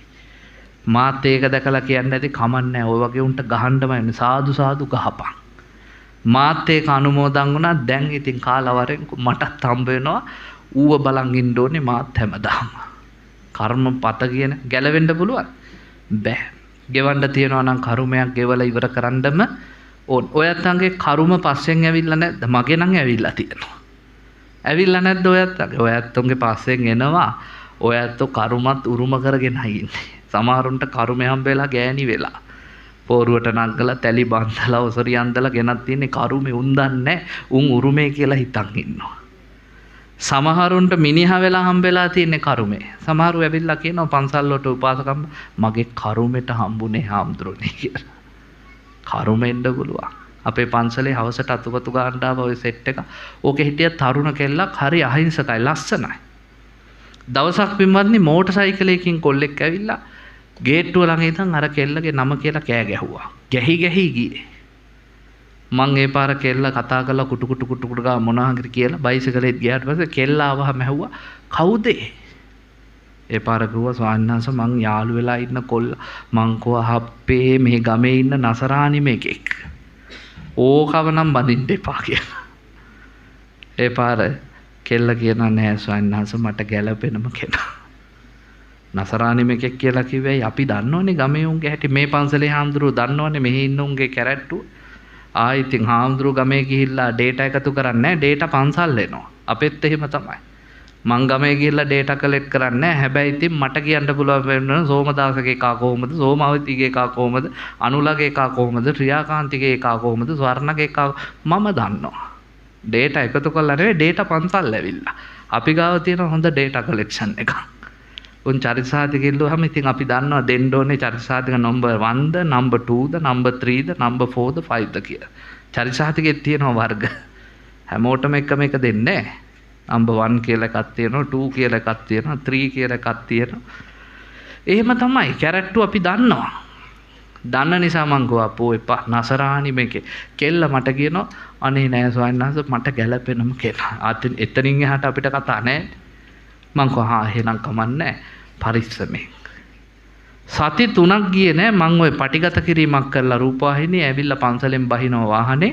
එදක් කෙල්ල මිදුලතු ගානවා නලල දිගට ලොකු ප්ලාස්ටරයක් දාලා. මං ආව මොකද බලන්නකො ස්වාමීන් වහන්සේ හරයා කේන්ති ගිහිල්ලා මගේ ඔළුව හැප්පුවා නිබිත්තියේ මැහුණුත් දැම්මා කිව්වා. මං කෝ යකෝ අතහැරපන් ඕක ගැලපෙන්නේ නැහැ කියලා මං කිව්වනේ. තමන්ට ගැලපෙන තමන්ගේ තරමට ගැලපෙන එකෙක් අහිංසකෙක් හොයාගෙන කතාද මේ අහිංසක කෙල්ලා. ඒ පාර ඒ කෙල්ල මට කිය අනේ නෑ ස්වාමීන් වහන්සේ බැන්දහම ඔක්කොම හරියයි. මං කියලා හදා ගන්නකො. මං කෝ සාදු කියලා හදාගනි. උන්නේ ගුටි කන්නේ අපි නෙවෙයිනේ. ඒසා කමන්නේ. ඒකත් ජයසිරි මංගලම් කියලා මං කෝ එහෙනම් කියලා හදාගනි. ඌවම බැන්දා පින්වත්නි. බැන්දලා කාලයක් ගියාම අපේ නායක හඳුරු දවසක් මේ උඹ කසාද බැන්දනේ. ඔව්. කොහොමද පෞල් ජීවිතේ? අඬන්න ගත්තා හොගාලා මං එහා පැත්තේ නායක හඳුරු මේ පැත්ත. අනේ මගේ ජීවිතේම අපායක් වුණා හඳුරන්නේ. ඒක කුඩු ගහනවා. හවසට ඇවිල්ලා කුඩු ගහලා ගෙදර තියෙන බඩු මුට්ටු කුඩු කරලා කෑ ගහලා හරිම නරක විදියට මට එපා වෙලා කිව්වා. පොඩි හාමුදුරුවෝ මට එපා කියලා කිව්වා. ඒත් මගේ කැමැත්තටමයි කරගත්තා. දැන් මාවත් ගාවපුවම මං එහා පැත්තේ ඉඳන් යකෝ දැන්වත් අතහැරපන්. බැදලා තාම මාසයයි දෙකයිනේ අතෑරලා සතුටින් ඉඳපන්. ඒ පාර එයා කියනවා නෑ හාමුදුරනේ දරුවෙක් මල්ලෙක් හම්බුනහම ඔක්කොම හරියයි. මට හිතුණා අර ඉඳගෙන හිටපු මේසේ උලන්න මගේ කට. ආයි හිතාගත්තා තොපි මඩවලක වැටලා හිටියත් දෙන්නේ නැහැ උපදෙස් කියලා. එයා කියනවා දරුවෙක් මල්ලෙක් හම්බුනහම හරියයි. ආන් ඉන්නවා තාම. දැන් දරුවෝ 3 දෙනෙක් තාම ගුටි කනවා. ගෙවන්න තියෙනවා නම් කරුමයක් අපි කිව්වට හරියන්නේ නෑ. ගෙවලම ඉවර කරන්න ඕනේ. මැදින් පැනලා ගියොත් මොකද වෙන්නේ? ඉවරද? නෑ ඊළඟ එකෙත් හම්බ වෙනවා පින්වත්නි. ඒ නිසා ඒ කෙල්ල ඇත්තටම ධර්මානුකූලන්ව එකයි ඉන්නේ. එයා තේරුම් අරන් තියෙනවා මේක මගේ කරුමයක් උරුමයක් කරගෙන ගෙවනවා. ගෙවලා ඉවර කරනවා. ඊළඟ එකට ගෙනියන්නේ නැහැ. ගෙවන්න වෙනවා. මැදදී පැනලා ගියොත් ඊළඟ එකෙත් හම්බ වෙනවා. දැන් බුදුහාමුදුරන්ගේ කාලේ ලස්සන සිද්ධියක් වුණා. ලස්සන දෙවඟන. මුගලන් හාමුදුරුවෝ ඇවිල්ලා ඇහුවා මොනවා කරලාද ඔච්චර ලස්සන උනේ? ඒ පාර ගෝ අනේ ස්වාමීනි මං කසාද මැදලා හිටියේ යකෙක් වගේ මිනිහෙක්. ඌ ඇවිල්ලා මගේ දත් කැඩුවා අතපය ඇඹරුවා හැම තිස්සෙම මට පහර දුන්නා බෑන්. ඒ හැම වෙලාවකම මම හිතුවා මමත් ඔගෙන් පලි ගන්නවාමයි ණය පොළඟෙක් වෙලා හරි තෝව කන එක කනවාමයි. එහෙම හිතාගෙන ඉදිද්දි දවසක් බුදුබණ අහපුවම මට තේරුණා එහෙම හිතන්න මේක ඉවරයක් නෑ. ඇයි ඉවරයක් නෑ කියන්නේ? ඌ ඊළඟ ආත්ම භාවයේ කොටියෙක් වෙලා ඉපදෙනවා මෙයා මුවෙක් වෙලා උපදිනවා. කොටියා මුවා වල්ලං කාපුවම මුවාට වෛරයා මුවා ගිහිල්ලා බලලෙක් වෙනවා කොටියා ගිහිල්ලා මීයෙක් වෙනවා. ඊට පස්සේ කොටියා අල්ලගෙන කනවා මුවා. ඉවරයක් නෑ. සසර හැමදාම පැටලි ඉන්න වෙනවා. මට කවදාවත් මුගෙන් ගැලවිල්ලක් නැහැ. එනිසා බුදුබණ අහපු මම එදා ඉඳන් ඌ මට ගහද්දිත් දත් කඩද්දිත් අතපය අඹරද්දිත් හිතුවා උඹ සුවපත් වේවා. උඹේ වෛරගිනි නිවේවා. උඹේ හිතටත් මෛත්‍රියම එහෙම හිතුවලු. මෙයා කියනවා ස්වාමීනි අකාලේ මගේ මිනිහා මැරිලා ගිහිල්ලා පහත් පෙළේ යක්ෂයෙක් වෙලා උපදුනා. මෛත්‍රී සිත නිසා මම දෙවඟනක් වෙලා පහළ වුණා. දැන් ලෝක දෙකක් ආයි කවදාවත් හම්බ වෙන්නේ නෑ. ඔන්න ගැලවෙන්න තියෙන හොඳම මඟ. ඔයත්තන්ට පවක් දැන් ලැබිලා තියෙනවා නම් විපාක සතුටින් ගෙවලා ඉවර කරන්න. සතුටින් ගෙවන අතර හිතන්න ආයි නම් අලුතෙන් පව් රැස් කරන්නේ නෑ. ඕක තමයි පින්වත්නි ජීවිතේ දිනන්න තියෙන එකම මඟ. කරපු පව් ගෙවලා ඉවර කරන්න. දැන් මොකක් හරි ජීවිතේ පීඩාවක් දුකක් තියනවා නම් සතුටින් ගෙවලා ඉවර කරන්න. ඒ අතරේ හිතන්න බුද්ධිමත් ආයි නම් මම් පව් එකතු කරන්නේ නැහැ. ඔබේ ජීවිතේට හතුරෝ දැන් ලැබිලා තියෙනවා නම් සමහරුන්ට අම්මා හතුරෙක් තාත්තා හතුරෙක් බිරිඳ හතුරෙක් ස්වාමියාද දරුවෝ ඉන්නවා මාරයෝ වගේ. බුදුහාමුදුරුවෝ කියනවා ඉන්න හතුරන්වත් මිතුරෝ කරගෙන යන්න අලුතෙන් හතුරු හදාගන්න එපා. ඇයි මේකේ තව එකෙක් හතුරු කරගත්තොත් ඌ ඊළඟ එකෙත් අපේ හතුරෙක් නේ. අලුතෙන් හතුරු හදන්න එපා. සසර ගමනේ කෙලස් ගස් ගලවලා දාන්න. මෛත්‍රියෙන් ඉන්න. ඒකට තමයි අර බුදුහාමුදුරන්ගේ ලස්සන බණපද ඇත්තේ අක්කෝදේන ජිනේකෝදා. ඔබට වෛර කරන එකාට ඔබ නැවත වෛර කරන්න ගියොත් වැඩේ ඉවරයි. අපි මොකද කරන්න ඕනේ? ඌ වෛර කළත් අපි මෛත්‍රී කරනවා. මගේ නායක හඳුරු මට උගන්වුවා තරුණ ඉස්සර මටත් හරියට කේන්ති යනවා. මාන වෙච්ච මුල් කාලේ. ඉතින් මමත් ඉතින් කවුරු හරි මොන හරි කරන් දෙන්නම් රිටර්න් එක කියලා හිතන් ඉන්න. නායකහරු දවසක් මට කිව්වා හැමතිස්සෙම මෙහෙම හිතාපන් කොහොමද බල්ලා බලුකමට කෑවට මගේ කකුල මම කනවාද බල්ලාගේ බලු කකුල. අදත් මං හිතන්නේ එහෙමයි. මොකෙක් හරි බල්ලෙක් ඇවිල්ලා මට බලුකමක් කරා මං හිතනවා ඌ බල්ලානේ බලුකමට මාව කෑවට මං කන්නේ ඌගේ බලු කකුල. එහෙම හිතන්න. හැමතිස්සෙම ඔය දුර්ජනය දිනන්න පුළුවන් ක්‍රමේ අක්ඛෝදේන ජිනේ ක්‍රෝධ කරන්න අක්‍රෝධ නොකිරීම අසාදුන් සාදුනාදිනේ අසත්පුරුෂයා සත්පුරුෂකමින් දිනන්න. අසත්පුරුෂයාට අපිත් අසත්පුරුෂ වුණොත් නවතින්නේ නැහැනේ පින්වත්නි හැමදාම අසත්පුරුෂක. මට කොරෝනා කාලේ මහත්තයෙක් ලස්සන කතාවක් කිව්වා. ඔයත්තන්ටත් පාඩම. ගෙවල් දෙකක් දෙපැත්තේ තාප්පෙන් වෙන් වෙලා තියෙනවා. අල්ලපු ගෙදර නෝනා කුණු ටික එකතු කරලා හිමීට තාප්පෙන් දානවා මේ පැත්ත. එහෙම බඩු ඉන්නවා ලංකාවේ. තාප්පෙන් මේ පැත්තට දානවා. දාපුවම දවසක් නෝනාගේ අතටම අහුවෙලා මහත්තයට කියනලු අරකි අපේ වත්තට කුණු දානවා. ඕකිට හොඳ පාඩමක් වань මහත්තයා ගලුවා අනේ එපා. අපිට පර්චස් 50ක් තියෙනවා. එයාට පර්චස් 7යිනේ. එයාට ඉඩ නැතුව ඇති. ඔයා දාන්නේ කොලරොඩුනේ ওই ටික එකතු කරලා එක්ක ගිනි තියලා දාන්න නැත්තම් පෝර හදන්න කියලා. නෝනා කියනවා මට අපේ මිනිහා ගැනත් කේන්තියක් ආවලු. මේ මගේ පැත්ත නෙමෙයිලු ගන්නේ අල්ලපු ගෙදර ගෑණිගේ පැත්ත. අපේ මිනිහා බෝධිසත්වෙන්නේ අනේ හොඳ මහත්තයා පොයට සිලුත් ගන්නවා. ගෑණි ඉතින් බැන්නලු හොඳට. අනේ මහත්තයා ගිහිල්ලා පින්වත්නි අර ආපිකෝ එකෙන් ගෙනාලු ලොකු කොම්පෝස්ට් හදන ප්ලාස්ටික් බාල්දි තියෙන. ගෙනත් දුන්නලු ඔයා කුණු ටික දාන්න මේකට එකතු කරන්න. ගේ වටේම කොම්පෝස්ට් බාල්දි. ඔය අතරතුර තමයි කොරෝනා ආවේ ලංකාවට. කොරෝනා ඇවිල්ලා රට වහද්දි ගේ වටේම කොම්පෝස්ට් බාල්දි. ඒ කාලේ වෙනකොට මහත්තයා ඉතින් වැඩ ඇල්ල ඉද්දි ගේනවලු පතෝල ඇට පැකට්, වැටකොළු ඇට පැකට්, වට්ටක්ක පැකට්, පිපිඤ්ඤා පැකට්. අපි හිටෝමු කියලා ගෑණි මිනිහා හිටෝන හිටවද්දි තමයි කොරෝනා ඇවිල්ලා රට වැහුවේ. ගෑණි කියනවා රටටම කණ්ඩ නැති වෙද්දි අපේ ගෙදර වැටකොළුත් තියනවලු, පතෝලක් තියනවලු, මාළු මිරිසුත් තියනවලු, තක්කලිත් තියනවලු, බණ්ඩක්කක් තියෙන එළවලු පිරීලා අපේ මිනිහා එළවලු කඩලා කියනවලු ශ්‍රියානිටත් පොඩ්ඩක් ගිහින් දෙන්න කියලා. හාමුදුරනේ මං එදා තමයි ලස්සන පාඩමක් ජීවිතේ ඉගෙන ගත්තේ. මොකද ගිහිල්ලා අර එළවලු ටික දුන්නාම ශ්‍රියානි කියනවලු පරිප්පුයි බතුයි කාලා එපා වෙලා හිටියේ. එළවලුවත් දැකපු කාලා අනේ ඔයාට බුදු බවත් වෙන්න ඕනේ කොළ එළවලු ටිකට. ඒ පාරකෝල ඔයාට ඊට වැඩිය පිං කියලා. ඇයි ඒ? ඔයාගේ කුණු ටිකෙන් කිව්වලු අපි මේ එළවලු හිටෙන්නේ. ඇස්වල කඳුළු පුරවගෙන ඇහුවලු ඔයා දැනගෙනද හිටියේ? දැනගෙන හිටියේ. හැබැයි අපි අසත්පුරුෂකමට අසත්පුරුෂකමින් උත්තර දුන්නේ නැහැ. නෝනා කියනවා අපේ මහත්තයා මට ලස්සන පාඩමක්. දැන් කුණු ටිකට රණ්ඩු වුණා නම් ඔය සතුට දෙපැත්තෙන් කාටවත් නැහැනේ පිටමත්. උන් ජන්මාන්තර වෛරක්කාරයෝ වෙලා ජීවිත ගමන මරණයෙන් කෙලවර කරනවා වෛරකේ. බලන්නකො දෙගොල්ලොම බොහොම සතුටින් ජීවිතයේ අභියෝග වලට මුහුණ දීපු ලස්සන. බුදුහාඳුරෝ කියන ඊළඟට සත්‍යේ නාලිකවාදී නම් බොරු කියන උන්ව සත්‍යෙම්ම දිනන්න. ඊළඟට කියනවා දන් නොදෙන උන්ව ලෝභයන්ව දානෙම්ම දිනන්න. ඕක තමයි ලෝකේ ජය ගන්න තියෙන හොඳම ක්‍රමවේදය. එනිසා ඔයත් ගුණවන්ත වෙන්න සත්පුරුෂ වෙන්න ජීවිතේ හැම මොහොතම සතුටින් ඉන්න. මම මේ අතන්ට කියන මේ බණේ සාරාංශය තමයි ඔයත් හැමතිස්සෙම ලෝභය, ద్వේෂය, මෝහය ගලවලා iriසියාව, කුහකකම්, කපටිකම් ඔය ඔක්කොම පුංචි පුංචි වැරදි අඩුපාඩු සමාජයේ වැරදි කියලා දකින හැමදේම නැති කර සතුටින් ඉන්න. පොළවේ පය ගහලා ඉන්න. ආස දෙයක් කණ්ඩ කැමති තැනක යන්න, නටන්න, ගයන්න, වයන්න, සින්දුවක් ප්‍රශ්නයක් නැහැ. ඔයත් ගිහියෝනේ. ගිහියන්ට ඒව තහනම් කළා නැහැ. මැරෙනකන් අන්තිම තප්පරේ වෙනකන් සතුටින් ඉන්න. කවදා අපිට ආයි මනුෂ්‍ය ජීවිතයක් ලැබෙයිද කියලා අපි දන්නවද? ආයි කවදා හම්බ වෙයිද කියලා අපි දන්නේ නැහැ. කවදා මැරෙයිද කියලා අපි දන්නවද? නැහැ, දන්නේ නැහැ. මට පින්වත්නි ඔය ආරාධනා කළා වැඩිහිටි සමිතියක උත්සවයක පොඩි අනුශාසනාවක් කරන්න. මං ගිහිල්ලා ඉඳගත්තාම ටිකක් පරක් වෙලා ගියේ නිවේදකයා කිව්වා මීළඟට සෝමාවතීගේ නැටුම. මං ස්ටේජ් එක දිහා බලලා සෝමාවතී කියන්නේ හැම පොයටම සිල් ගන්න උපාසකම්. අවුරුදු 80ක් විතර ඩබල් ඩෙකර් බස් එකක්. ඉතින් ඒ නැටුම බලන්න මේපෑ සෝමාවතී. ස්ටේජ් එක උඩ බලපුවම මට බකස් ගාලා hina ගියා. ඇයි සෝමාවතීට කොණ්ඩ කුරුච්චි දෙකක් දාලා බෝල ගවුමක් අන්දලා රෝස පවුඩර් තලිය සෝමාවතී මොන්ටිසෝරි බබෙක් වගේ අවුරුදු 80 හොල්මන බලන්න. සින්දුව දාපුවම ඊට වැඩිය hina.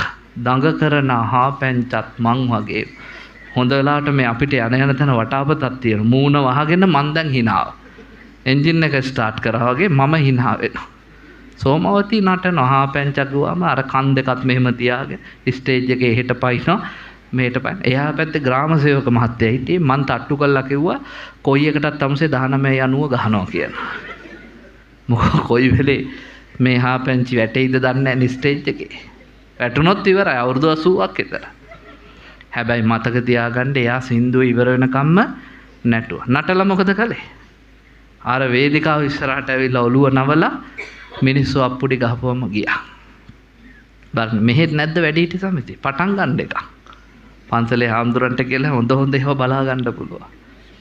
ඊට පස්සේ තිබ්බේ මගේ අනුශාසනාව. මම ඔය ඇත්තටම වැඩිහිටියන්ට වෙන බණ කතා ධම්මපදෙන් කියන්න ගියේ.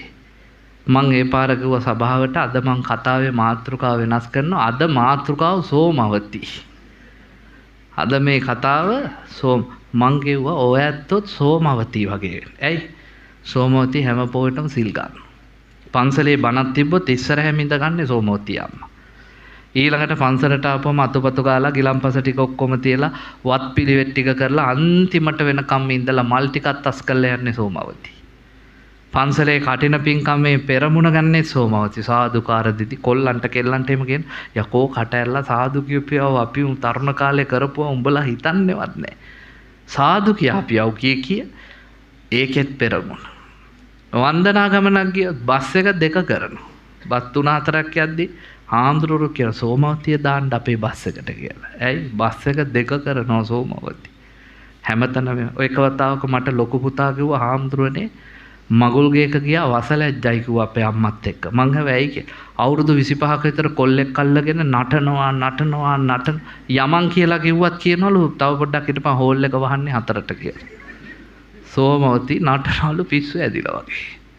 අවුරුදු උත්සවයක් තිබ්බත් එහෙමයි පින්වත්නි බනිස් කනවා කනවා මුට්ටි ගහනවා පිටිගොඩේ සතේ වෙන සෝමවතිගේ සෙල්ලම් බලන්න එපා. හැම තප්පරයකම ජීවිතේ විඳින. මං ඒ නිසා වැඩිහිටිය ඔක්කොටම කිව්වා ඔය ඇත්තොත් සෝමවති අම්මා වගේ වෙන්න. සෝමවති අම්මා වතුර වගේ. වතුර මේ කෝප්පෙට දැම්මොත් කෝප්පේ හැඩේ නේද? බෝතලයකට දැම්මොත් බෝතලේ හැඩේ එකම වතුර ටික. බැලුමකට පිරෙව්වොත් බැලුම හැඩේ. බේසමට දැම්මොත් බේසම හැඩේ. වතුරට පුළුවන් ඒ තැනට සරිලන විදියට වෙනස් කරගන්න. ඔය ඇත්තොත් ඒ තැන සරිලන විදියට ජීවත් වෙන. සමහරුන්ට එහෙම බෑ. මේ ගමෙත් ඇති රාමු කරලා ජීවත් වෙන උන් අර ෆ්‍රේම් දාලා හපෝ අපි නම් ඕවා කරන්නේ. අපි පොස් නෙමෙයි උන් පුස්. අන්තිමට මූණවල් පුම්බගෙන ඉඳලා මැරිලා ගිහිල්ලා. මේ ජීවිතේ හරි සුන්දර එක ආස තැනක යන්න මිනිසුත් එක්ක hina වෙලා ඉන්න කැමති දෙයක් කන්න දරුමල්ලෝ ස්වාමියා බිරිඳ වට කරගෙන සතුටින් ඒකනේ බුදුහාඳුරන්ගේ බණ. බුදුහාඳුරන්ගේ බණ සමහරුන් වැරදියට කියන සියල්ල අතාරින්න මොකක්වත් වැඩන්නේ හත්වලා මේ සියල්ල අතාරලා අපි ඉන්නේ කැලේද? සියල්ල අතාරින්න කියලා බණක් නැහැ. එහෙම බණ බුදුහාඳුරෝ කියලත් නැහැ. කියන්නේ Facebook එකේ 2000න් පස්සේ ඉපදිච්චෝ. හාමුදුරු කෙනෙක් හොඳ වාහනයක යනවා දැක්කෝ පන්සලේ ටයිල් අල්ලලා AC කරනවා දැක් උන් කියන අපිට ඔක්කොම අතාරින්න කියලා මුන් විඳින සැප. කුහකයනේ ඔය. උන් කුහකය. උන් කියනවා අපිට ඔක්කොම අතාරින්න කියලා මුන් විඳින සැප. ඉතින් මට නම් අහන්න තියෙන්නේ කවුද තොපිට අතාරින්න කිව්වේ කියලා. බුදුහාඳුරෝ කියලා නෑ කොහෙදිවත් සියල්ල අතහැරපන් කියලා. මොකද්ද බුදුහාඳුරෝ කියලා දෙන්නේ? අතහැරෙනවා කියලා දැනගෙන සතුටින් ජීවත් වෙයල්ලා. අනේ පිට සිටුතුමා කෝටි 54ක් අහවණු වැය කළා පන්සලක් හදපු වෙලාවේ බුදුහාඳුරගොත් සියල්ල අතාරින්න යන් කැලේට පිස්සුද අතපැම්වක් කළා බාර අරන් කිව්වා අනේ පිටු දර්ශනීය පන්සලක් හදලා බාර අරන් සතුටින් වැඩ ඉන්න මහන්නේ සුවසේ දවසක මේ ඔක්කොම දාලා යන්න වෙනවා කියන තැනට හිත හදලා ඒ කියන්නේ සියල්ල අතාරින්න ඕනේ ගතින් නෙමෙයි හිතින්. එහෙම සියල්ල අතහැරියාම නිවන් දකින්න නම් අපිට කලින් නිවන් දකින්න ඕනේ ඉන්දියාවේ හෙළුවැල්ලෙන් ඉන්න නිගන්ටයෝ. උන් ඇගේ තියෙන ඇඳුනුත් අතහැරලානේ. එහෙම නිවන් හම්බ වෙන්නේ නැහැ. ගොන් කතාව. බුදුවරු කියලා තියෙන සියල්ල අතහරින්න නෙවෙයි අතහැරෙන බව දැනගෙන සතුටින් ජීවත් වෙන විසාකලා. සිටුමාලිගාවල හිටියේ කෝටි 9ක් වටින මාල බෙල්ලේ දාගෙන ලස්සනට ඇඳලා කසාදත් බැඳලා ළමයි 20කුත් හදලා මැරෙනකන් සතුටින් හිටියා. දවසක සිටුමාලිගයක හිටියත් සියල්ල අනිත්‍යයි කියන තැනට හිත හදලා. ඕක තමයි බුද්ධ ආගම. ඒ නිසා ඔය ඇත්තොත් මේ බණ ඇහුවා කියලා කනේ කරේ තියෙන ඒවා ගලවන්න ඕනේ නැහැ. ගෙවල් අතහැරලා දාලා කැලේ යන්න ඕනේ නැහැ. මිනිහා අතහැරලා දාලා පන්සලේම නවතින්න ඕනේ නැහැ. මැරෙනකන් සතුටින් ඉන්න. ඕක තමයි බුද්ධ ආගම. ඊළඟට බැඳීම් එපා කියලා බුද්ධ ආගම කියනවා. සමහරු කියනවා බැඳීම් දුකක් බැඳීම් මතාරින්. ඒ හාමුදුරන්ගෙන් අහන්නකෝ එහෙම කියද්දි ඔයාට පුළුවන්ද කියලා. බෑ. එහෙම බැඳීම් අතහැරලා ජීවත් වෙන්න බෑ. පරපටි බද්ධා අනුන් එක්ක බැඳිලා ඉන්නේ භික්ෂුව පව. බුදුහාඳුරෝ කියන්නේ බැඳීම් එපා කියලා නෙමෙයි සියලු බැඳීම් මරණයෙන් ඉවරයි කියලා හිතාගෙන ජීවත් වෙයල්. අම්මගේ පණකෙන්ද තියෙනකන් අම්මට අම්මා විදියට සලකන්න තාත්තට තාත්තා විදියට සලකන්න බිරිඳට ස්වාමියාට බිරිඳ ස්වාමියා විදියට පණ තියෙනකන් මැරුණට පස්සේ ඕනේ නැහැ. අද ගොඩක් උන් කරන්නේ ඉන්නකන් තේ කහට ටිකක් දෙන්නේ නැහැ. මලාට පස්සේ ලස්සන පෙට්ටි වල බුදි කරලා එම්බාම් කරලා කොණ්ඩේ ලොකු මලක් ගා. ඔය පෙරේදා මැරුණ අම්මා කෙනෙක්. ඒ අම්මා පන්සලෙන් තමයි කහට ටිකක් දීුවේ මන් දන්න විදිහට. ගෙදරින් තේ ටිකක්වත් දුන්නේ නැහැ. මැරුණට පස්සේ පුතන්ඩියා මිනි පෙට්ටිය එහෙම ලස්සනට හදලා අම්මව එම්බාම් කරලා කොණ්ඩේ ලොකු මලකුත් ගහලා ඇට මාලකුත් දාලා ඔළුව වටේ බල්බ් වලකුත් දාලා මම මල ගෙදර ගියාම මට කියන බලන්නකො හාමුදුරනේ අම්මා හිටියා වගේම hina වෙලාලු ඉන්නේ. මං කිව්වා මිනි hina වෙනවද බූරුවෝ? මිනි hina වෙනවද? එපාර කව නෑ ඉතින් මේ මිනිය hina වෙලා වගේ තියෙන නිසායි කිව්වේ. මං කව ගොංකම් කියන්න එපා. ඉන්නකම් අම්මගේ මූණට හිනාවක් දුන්නා නම් මැරුණට පස්සේ ওই බයිලා ගහන්න ඕනේ නැමෙ මිනිස්සු රවට්ටන්නනේ. ඒ නිසා අම්මා ජීවත් වෙනකන් දෙයියන්ට වගේ සලකන්න යම් මොහොතක මැරුණොත් අතහැරලා දාන්න.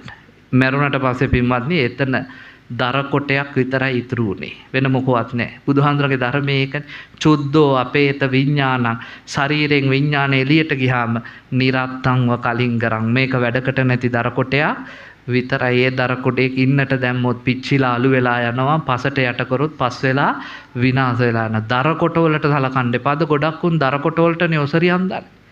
දර කොට වලට සාරිය අඳනවා, දර කොට එම්බාම් කරනවා, දර කොට වලට මල් ගහනවා, දර කොට වලට බල්බ් දා තේක පෙට්ටිය වල බුදි කර උන් කියනවා ඇවිල්ලා පෙට්ටියට ලක්ෂයක් ගියානේ. ඉන්නකම් අම්මව බුදි කරවපල්ලා කුසන් මෙට් එක. ඉන්නකම් අම්මට සාරියක් මුතුමාලයක් ගිහින් දීපල්. ඉන්නකම් අම්මට දාන්න පවුඩර් බෝතලයක් අරන් දීපල්. ඒකයි කරන්න. මෙච්චර මේ රටවටේ බන කියන කාර්ය බහුල හාමුදුරුවොත් සතියකට දවස් දෙකක් යනවා අම්මා බල්ලා එන්න තාත්තා බල්ලා එන්න. ඇයි ඉන්නකම් විතරයි. අපේ ජීවිත කාලේ අපිට ලැබෙන්නේ එක අම්මයි එක තාත්තයි මේ භවයේදී. එනිසා මතක තියාගන්න ඉන්නකම් සලකන්න. සියලු බැඳීම් මරණයෙන් ඉවරයි. යම් දවසක මැරුණද අතැල්ලා දාන්න. ඕක තමයි බුද්ධ ආගම. මලාට පස් අනේ කොයි හරි ඉඳන් මගේ දිහා බලන් ඇති මං එක්කම ඉන්නවා වගේ ඔය පිස්සු හොල්මන්. මටත් බණකට ආරාධනා කරන්න ඇවිල්ලා එද්දිම කිව්වා මේ මහත්තයාගේ අවුරුදු 12 පින්කම. මං හා කියලා ලිව්වා. ඉතින් ලියලා එයාගේ ලව් ස්ටෝරි එක කියනවා. මට ඕවා ඉන්න වෙලාවක් නැහැ. මං දිනපොත පෙරලා ඉස්සරහට යන්න තියෙන බණ ප්ලෑන් කරනවා. මේකට කීයටද යන්න ඕනේ කොහොමද? එයා ඉතින් කිය ඔය කියන අතරේ මට දැන් එකපාරට ඇහෙනවා එයා තාම ඉතින් ඉන්නවා. මං ඔයද්දි ළඟ හිටන් ඉන්නවා. මං කොහේ හරි යද්දි වාහනේත් ඉඳගෙන අපේ මහත්තයා මං එකපාරට දැන් මලා කිව්වා නේද? ඔව් මලාට එයා මගේ ගාව ඉන්නවා. මං කව නෝනා බණ තියෙන්නේ සැප්තැම්බර්නේ. තව කල් තියෙන ඔහොම්ම මෙයන්ට අංගොඩ. ගිහලා බේත් ගන්න. පිස්සුව හොඳ වුණාට පස්සේ ඇවිල්ලා කියන්න මං එන්නම් බණ කියන්න. පිස්සු. ඇයි ඒ? ඉන්නකන් සලකලා නෑ මිනිහට. දැන් තමන්ගෙම හිත තමන්ටම චෝදනා කරන නිසා ඒකෙන් ගැලවෙන්න මේ භ්‍රාන්ති දෘෂ්ටි මායාවක් හදාගෙන එයා ඉන්නවලු ළඟ. එයා එකට තාම බුතියනවලු. බලන් ඉන්නවලු උඩ ඉඳන් එයා කරන පිස්සු කතා. මැරුණට පස්සේ අතැල්ලා දාන්න. අපි දන්නේ මලාට පස්සේ ඊළඟ දවසේ උන් අපේ පිඟානේ අපිට හම්බ වෙයිද කියලා. චරබර කරගා අපි කන්නේ අපේ මිනිහද ගෑණිද අම්මද තාත්තද කියලා අපි දන්නේ. දැන් කර්මානුරූපීව අපේ අම්මා මැරිලා ගිහිලා තිරිසනෙක් වෙලා ඉපදුනොත් කෑම පිඟානේ අපිට කැවෙනවනේ චරබර ගගා. මලාට පස්සේ බැඳීම් පවත්වන්න බෑ. අපි දන්නවද අපේ හතුරෙක්ගේ ළමෙක් වෙලා ඉපදිලා අපිට වෛර කරනවද කියලා? එසා ඉන්නකම් බැඳීම් වලට වටිනාකම් දෙන්න අපි ඉපදි මෙරි යන මිනිස්සු. එහෙනම් රාගය, ද්වේෂය, මෝහය කියන මහගස් ගලෝලා තණ්හාව, ක්‍රෝධය, කෝපය, වෛරය, ඊර්ෂ්‍යාව, කුහක මේ පොඩි කෙලසුත් ගලෝලා ඔයත් වනය සිඳින්න. වනය කිව්වේ කෙලස් වනය. ගස් තියෙන වනය ඒක රකින්න. ගස් වලට පණ වගේ ආදරය කරන්න. බුදුහාඳුර කියනවා වනං චින්දත වනය සිඳින්න මා රුක්කං ගස් නම් කපන්න එපා. කපන්න ඕනේ මොනවද එහෙනම්? කෙලස් ගස්. එහෙම කපපුවම ඔයත්තන්ට නිවන සාක්ෂාත් කරන්න පුළුවන්. එනිසා මේ බණ සසර සුවපත් වීම පිණිසම උපනිශ්‍රය වේවා කියලා සාදු කියලා ප්‍රාර්ථනා කරා. පින්වතුනි අද මේ පින්කමෙන් රැස් වූ සියලු කුසල සම්භාර ධර්මයෝ දෙවියන්ට අනුමෝදන් කරමු. අනුමෝදන් වේවා. දෙවියෝ දිව්‍ය ආයුෂයෙන් වර්ණයෙන් සැපෙන් බලයෙන් ප්‍රඥාවෙන් වැඩෙත්වා. ඔයත් හැම දෙනාම සුරකිත්වා. එසේ ආශිර්වාද කරන දෙවියනුත් අමා මහ නිවනින් සැනසෙත්වා කියලා සාදු කියලා පින්දේ. ආකාසට්ඨා ච බුම්මට්ඨා දේවා නාග මහිද්దికා පුඤ්ඤන්තං අනුමෝදිත්වා චිරං රක්ඛන්තු බුද්ධ ශාසනං. ආකාසට්ඨා ච බුම්මට්ඨා දේවා නාග මහිද්దికා පුඤ්ඤන්තං අනුමෝදිත්වා චිරං රක්ඛන්තු බුද්ධ දේශනං. ආකාසට්ඨා ච බුම්මට්ඨා දේවා නාග මහිද්దికා පුඤ්ඤන්තං අනුමෝදිත්වා චිරං රක්ඛන්තු බුද්ධ ශාවකාති. අද පින්කමේ දායකත්වයේ සම්පූර්ණ කරන්නේ අසුන්තාරෝහිණී මහත්මිය. ඉතින් එතුමිය විදේශගතව ඉඳලා තමන් උපයාසපයාගත්ත මුදල වියපැහැදම් කරලා ලස්සන පින්කමක් කරනවා. අපේ ගොඩක් අය හිතන් ඉන්නවා රටේ ඉන්න මිනිස්සු හරි සතුටින් සැපෙන්මයි ඉන්නේ කියලා නේ.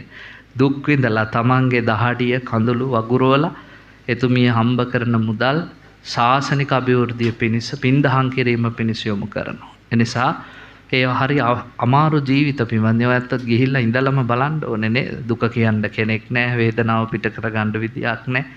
තනි වෙච්ච ජීවිත.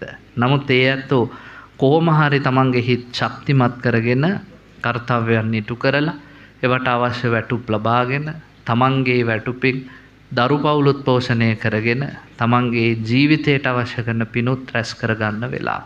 එසා අපි මේ වෙලාවේදී අසුන්තා රෝහිණී මහත්මිය බලාපොරොත්තු වෙන පරිදි මිය පරලොව ගිය ඇගේ මෑණියන් WP සිරියාවති උපාසිකා මාතාව මීට වසරකට පෙර මිය පරලොව ගියා. එතුමියට MP පියරත්න පියාණන්, MP දිල්හානි කාංචනා සහෝදරිය, සුලෙන් ඇන්ටනි සහෝදරයා ඇතුළු වර්ග පරම්පරාගතව මිය පරලොව ගිය සියලු ඥාතීන්ට මේ පින් අනුමෝදන් කරමු. අනුමෝදන් වේවා. බණහප ඔබ නමින් මිය පරලොව ගිය සියලු දෙනාටත් මේ භූමි භාගයේ වැඩ වාසය කරලා අපවත් වී වදාළ සියලු ස්වාමීන්ද්‍රයන් වහන්සේලාට, සිල්මෑණිවරුන්ට, ඒ වගේම ඔයත්න් නමින් මිය පරලොව ගිය සියලු දෙනාට මේ පින් අනුමෝදන් වේවා. රට වෙනුවෙන් ජීවිත පූජා කළ උතුම් රණවිරුවන්ට, අපේ ලංකා රාජ්‍ය රක්ෂිත පෝෂිත කළ විජය කුමාරයාගේ ඉඳලා ශ්‍රී වික්‍රම රාජසිංහ රජුරුව දක්වා සියලු ශ්‍රේෂ්ඨ රජවරුන්ට මේ පින් අනුමෝදන් වේවා. ඔවුන්ට මේ පින් ඇසේවා, දැනේවා, පින් දැක සතුටු වේවා, අනුමෝදන්ව සතුටු වේවා, දුකින් අත මිදේවා, සැප ලබා ගනීවා. WP සිරියාවති උපාසිකා මාතාව ප්‍රධාන මිය පරලොව ගිය හැම දෙනාම නුදුරු භවයක මමා මහ නිවනින් සැනසෙත්වා කියලා සාදු කියලා පින් දෙන්න. ඉදම්මේ ඥාතිනම් හෝතු සුඛිතා හොන්තු ඥාතයෝ. ඉදම්මේ ඥාතිනම් හෝතු සුඛිතා හොන්තු ඥාතයෝ. ඉදම්මේ ඥාතිනම් හෝතු සුඛිතා හොන්තු ඥාතයෝ. අවසාන වශයෙන් කල්පනා කරන්ට රැස් කරගත් සියලු කුසල සම්භාර ධර්මයන් අද පින්කමේ දායකත්වයේ දරන පින්වත් අසුන්තා රෝහිණී මහත්මිය සහෝදර සහෝදරියන් දනුමුණුපුරන් ඇතුළු පවුලේ සියලුම දෙනාට එකසේ මේ පින් හේතු වේවා, වාසනාව වේවා. අද මේ පින්කම සඳහා ඔබට අර්ථයෙන් ධර්මයෙන් අනුශාසනා කරන විහාරස්ථානයේ වැඩ වාසය කරන අපේ රාගම පණ්ඩිත හාමුදුරුවන් වහන්සේ, ඒ වගේම උන්වහන්සේගේ මේ විහාරස්ථානයේ අයත් ප්‍රධාන විහාරස්ථානයේ අපේ හාල්පංවිල පාලිත නායක හාමුදුරුවන් වහන්සේ ඇතුළු සියලු ස්වාමීන්ද්‍රයන් වහන්සේලාට මේ පින් අනුමෝදන් වේවා. සියලු මහා සංඝරත්නයටත් අද ධර්ම දේශනාවේ දායකත්වයේ සම්පූර්ණ කරන අසුන්තා රෝහිණී මහත්මිය ඇතුළු පවුලේ සියලු දෙනාට මේ පින්කමට ආව ගිය දැක බලා සතුටු වන වචනයකින් හෝ උපකාර කරන අත දෙන හිත දෙන හැම දෙනාටත් එකසේ මේ පින් අත් වේවා. ඔබ සැම නිදුක් වේවා, නිරෝග වේවා, සුවපත් වේවා. කායික මානසික පීඩා දුරු වේවා. කරන කියන කටයුතු සඵල වේවා. මෙලෝ පරලොව යහපත් වේවා. අවසන උතුම් නිවන් සම්පත් පිණිසම මෙපින හේතු වාසනා වේවා කියලා සාදු කියලා ප්‍රාර්ථනා කරා. මේ විදියට කියමු. රැස් කරනා පින එයි පසු පස්සේ සැපසලසන්නට හැමතිස්සේ මේ රැස් කරනා පින් එනවාමයි යන යන ගමනේ පසු පස්සේ සීල සමාහිත නුවණ වැඩිගෙන නිවනට යන මඟ වැටහෙවා. දහම කියා දෙන කලන මිතුරු හැම නිරතුරු ඇසුරට පත්වේවා. සෝක කෙලෙස් නැති සීත නිවන් ඇති සදහම් මග මට සිහි වේවා. රාග විරාගිත ඥාන ප්‍රභාවිත අමා නිවන් සුව සැලසේවා.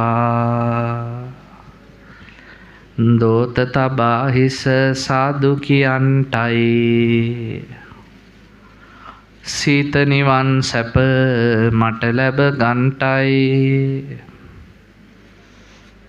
සෑම දිනම බුදු ගුණ සිහිවන්ටයි සාදු සාදු මම නිවන් දකින්ටයි සාදු සාදු සාදු අභිවාදන සීරිස නිච්ඡං අද්ධාපචායිනෝ චත්තාරෝ ධම්මා වඩ්ඩන්ති ආයුවන්නෝ සුඛං බලං ආයුරාෝග්‍ය සම්පatti සග්ග සම්පatti මේවච අතෝ නිබ්බාන සම්පatti මිනාතේ සමිච්ඡතු. අනන්ත තෙරුවන් ගුණ බෙලෙන් සියලු දෙනාටම යහපතක්ම වේවා.